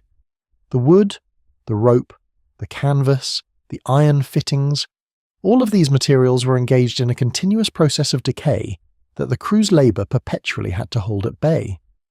The diet aboard a Dutch warship was monotonous, nutritionally inadequate and often disgusting. The staple was ship's biscuit, hard-baked bread from which most of the moisture had been deliberately removed to prevent mould, which meant that sailors literally had to soak it before they could eat it, and which frequently harboured weevils that the crew learned to ignore rather than pick out, because there was nothing to replace the biscuit with if they threw it overboard.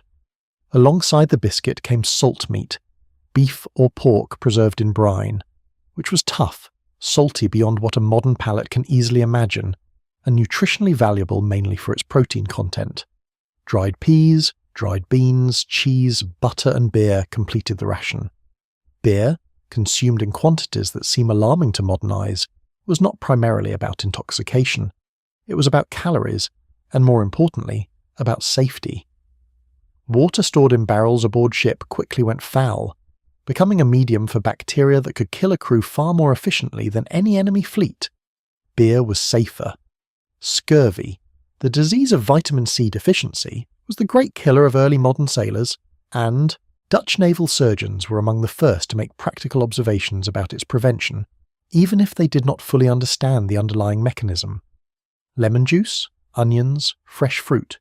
Experienced sailors noticed that crews who had access to these foods did not develop scurvy at the same rate as those who did not, and the Dutch East Indies voyages, with their regular stops at ports where fresh food could be obtained, may have helped develop a practical understanding of anti-scurvy measures that predated the formal British naval experiments of the 18th century. The surgeon was one of the most important figures on a large Dutch warship. Though his status was that of a craftsman rather than a professional, he was rated as a warrant officer, not a commissioned one, and his social position was significantly below that of the commissioned officers. Dutch naval surgeons in the Golden Age were often barber surgeons by training, men who had learned their craft through apprenticeship rather than university education, and the medicine they practiced was a mixture of genuine skill, accumulated practical experience, and a good deal of wishful thinking. They could set broken bones and amputate damaged limbs. Amputation was the primary treatment for severe wounds to the limbs, performed without anaesthesia, with speed being the primary surgical virtue because speed reduced blood loss and the patient's exposure to the shock of the procedure. They could dress wounds and manage infections with varying degrees of success. They could recognise scurvy and advise on its treatment. What they could not do was what they most needed to do: treat the fevers, dysenteries, and tropical diseases that killed far more sailors than enemy action on the long voyages to the East Indies. The relationship between officers and men aboard a Dutch warship was not the severe hierarchy that would characterise the British Royal Navy of the 18th century. Dutch captains maintained discipline and expected obedience, but the culture of the Dutch Republic, with its commercial pragmatism, its relative openness to social mobility, its distrust of aristocratic pretension, meant that the distance between a captain and his crew was somewhat smaller than on a Spanish or French warship of comparable rank.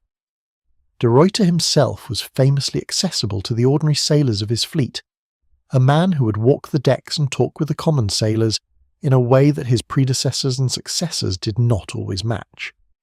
This accessibility was not mere sentimentality, it was strategic. Men who felt recognised and respected by their commander fought harder and endured more than men who felt invisible. Entertainment aboard ship was informal and self-generated. Sailors sang. There is a rich tradition of Dutch maritime music, work songs used to coordinate the physical labour of hauling ropes and raising anchors, ballads about famous battles and famous storms, love, songs and drinking songs and songs about home. They gambled with dice and cards. They told stories about the sea, about previous voyages, about the strange and wonderful things they had seen in the ports of Java and Brazil and West Africa. The more literate among them read, and the VOC and the Dutch Navy were notable for their relatively high rates of literacy compared to the naval and merchant services of other European nations, a consequence of the Dutch Republic's unusually comprehensive approach to popular education. A sailor who could read might carry a Bible or a collection of navigation tables, or, if he was lucky, one of the popular printed accounts of famous voyages that the Dutch publishing industry turned out in considerable numbers. Music was not only informal entertainment. Drummers and fifers provided signals during battle, their rhythms cutting through the noise of cannon fire to relay orders across the ship when voice communication was impossible. Trumpeters marked the time of day and accompanied ceremony. The ship's bell, rung to mark the watches, was perhaps the most basic musical instrument of all, its rhythm organising the entire ship's life the way a heartbeat organises a body. When the bell was silent, something had gone seriously wrong. Religion was a constant presence aboard Dutch warships, though the nature of that religious presence was somewhat more complicated than it might have been on an English or Spanish vessel. The Dutch Republic's official religion was Calvinist Protestantism, and naval vessels carried a predicant, a pastor, whose job was to conduct religious services, provide pastoral care to the sick and dying, and maintain the moral standards of the crew. But Dutch ships also carried Catholic sailors, and the Republic's characteristically pragmatic approach to religious diversity meant that these men were not aggressively persecuted for their faith as long as they kept their practices private on the long voyages to the East Indies, far from the religious authorities of the home country. The predicant's moral authority was real but not unlimited. Sailors were human, and the peculiar freedoms of a ship thousands of miles from home created conditions in which the official standards were not always maintained. Death was always present. In battle, it came suddenly and violently in the form of cannonballs that took off limbs or opened holes in hulls below the waterline, or splinters, the razor-sharp fragments of wood that a cannonball punching through a ship's side could scatter across a gun deck with the effect of a horizontal storm of jagged knives. Outside battle, it came more slowly, in the form of disease, accident, and the sea itself. Men fell from the rigging, a common cause of death, since the work of adjusting the sails in heavy weather required sailors to climb to heights of 30 meters or more, in wind and rain, on ropes that were wet and stiff and unforgiving. Men drowned. Men developed fevers on the tropical voyages and died in the sweltering heat of the all-up deck, below the waterline where the sick were laid. The mortality rate on early VOC voyages to the East Indies was sometimes 1 in 3, a figure that commands pause. Yet men kept signing on.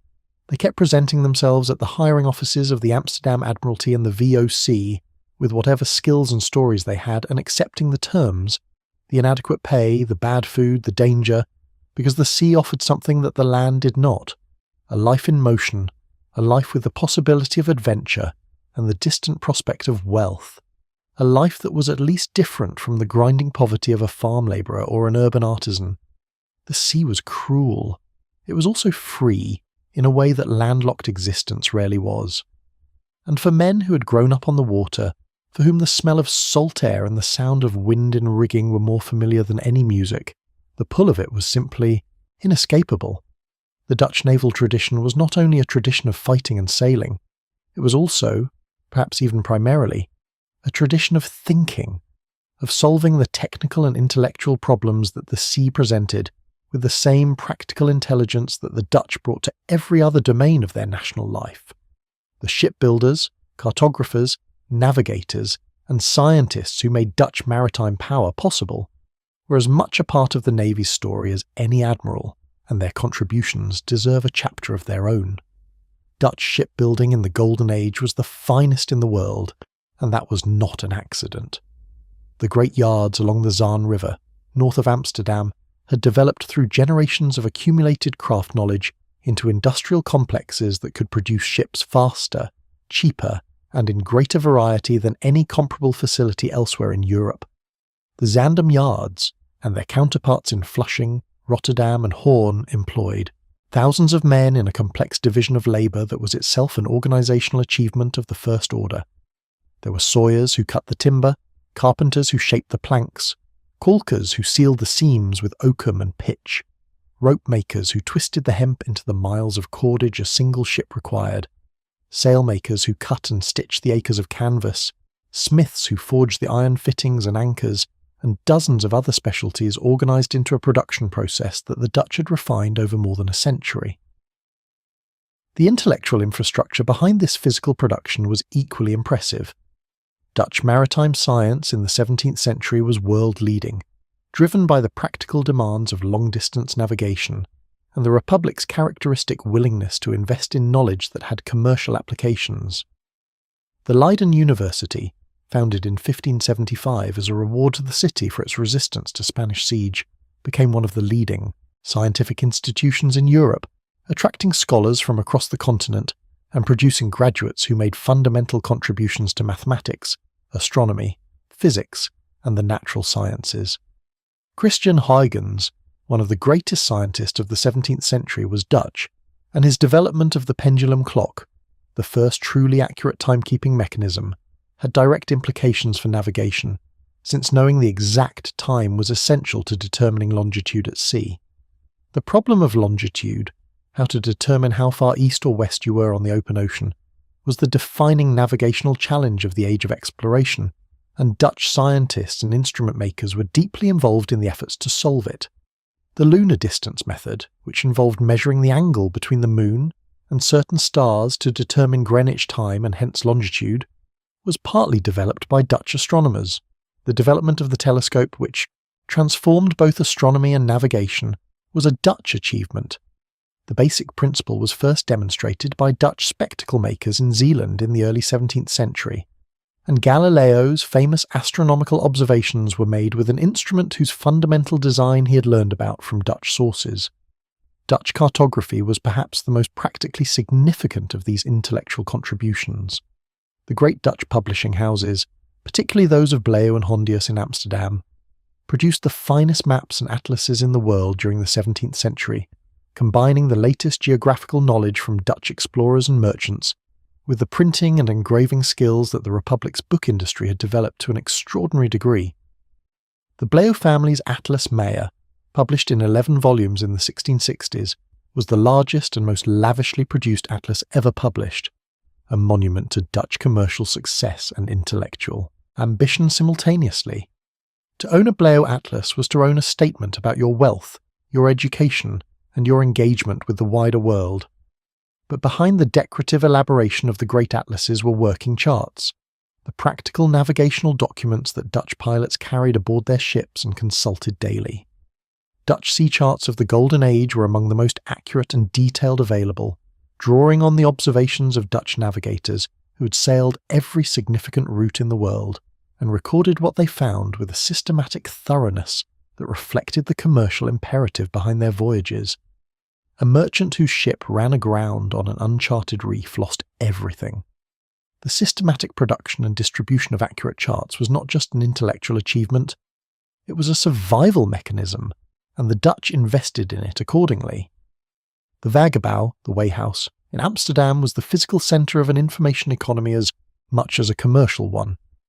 Merchants who gathered there to conduct their business also exchanged information about sea conditions, about ports they had visited, about the practices of foreign merchants and the policies of foreign rulers. This informal exchange of navigational and commercial intelligence was supplemented by the more formal knowledge gathering of the VOC, which required its captains and officers to submit detailed written reports on every voyage, describing the routes taken, the weather encountered, the ports visited, and the navigational hazards observed. These journals were stored in the VOC's archives and were in principle available to subsequent commanders, a systematic institutional memory of maritime knowledge that helped each generation of Dutch navigators build on what their predecessors had learned. The tradition of Dutch precision in measurement and observation extended naturally to the naval gunnery that was so central to the Navy's combat effectiveness. Dutch gunners in the Golden Age were trained in the mathematics of ballistics, the calculation of trajectory and range that allowed a gun to be aimed effectively at a moving target at sea, a problem that was considerably more complex than gunnery on land because both the gun and the target were moving on the surface of the sea. The Dutch Navy's training regime for gunners was systematic and mathematically informed in ways that gave Dutch warships a gunnery advantage over opponents who relied more heavily on practical experience and intuition. It is worth noting that this tradition of scientific and technical investment in naval capability did not simply evaporate when the Dutch Golden Age ended. The Netherlands remained through the 18th and 19th centuries and into the 20th, a nation of engineers and scientists with a particular emphasis on hydraulics and maritime technology. The Dutch engineering expertise that built the Great Delta Works, the massive flood, protection system completed in the 20th century, one of the engineering wonders of the modern world, drew on a tradition of hydraulic knowledge that ran directly back to the medieval dike builders and the Golden Age engineers who had flooded the polders to stop armies. The same intellectual DNA that produced de Ruyter's fleet also produced the Deltawerken, and there is a direct line of inheritance between the two. The Dutch merchant fleet of the 21st century, centred on the port of Rotterdam, the largest port in Europe, is the direct descendant of the Golden Age carrying trade that the Dutch Navy existed to protect. Rotterdam handles more cargo than any other port on the continent, serving as the primary gateway for goods moving between the Atlantic world and the European interior. The container ships that dock there are not sailing warships, and the men who pilot them through the Rhine Delta are not naval officers, but they are doing, in a technologically transformed form, exactly what Dutch mariners have always done, moving goods across the water with efficiency and skill, maintaining the Netherlands' position as the crossroads of European commerce, keeping alive the tradition that the sea is a road.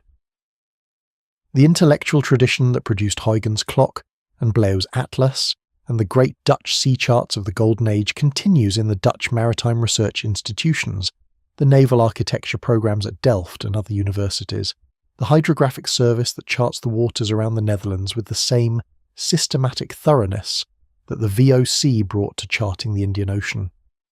The knowledge is different. The methods are different. The tools are unimaginably more powerful. But the orientation, practical, empirical, committed to the proposition that understanding the sea is the precondition for using it safely, is recognisably the same orientation that has characterised Dutch maritime culture since the first. Herring fishermen learn to read the tides. The sea keeps its secrets imperfectly.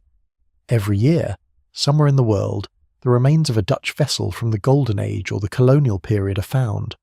On the coast of Australia, in the harbours of Suriname, in the shallow waters of the Indonesian archipelago. Each discovery adds something to the record. A piece of armament, a set of navigational instruments, the personal belongings of a sailor who never came home from a voyage he had probably undertaken expecting to return. These objects speak across the centuries with a directness that written records sometimes cannot match. They remind us that the history of the Dutch Navy is not only the history of institutions and battles and admirals, it is the history of men and women and ships and water, of human beings in intimate and often fatal relationship with the most powerful and indifferent natural force on earth.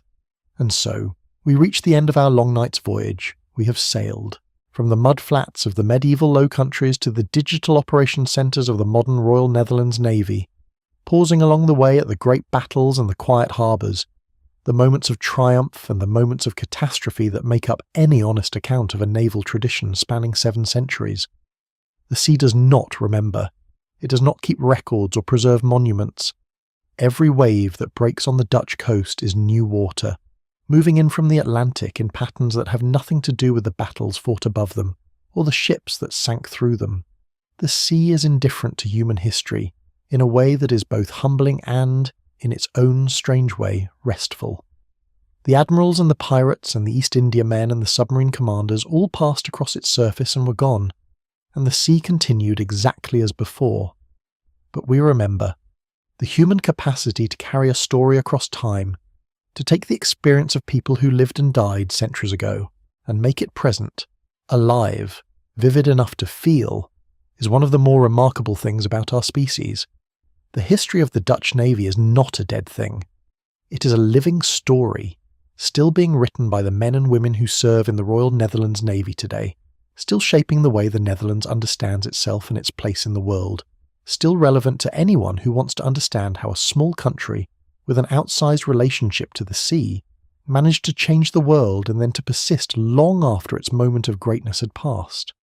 Tonight, as we close this story, the North Sea is doing what it has always done, moving, breathing, shifting in its cold grey depths, indifferent and immense.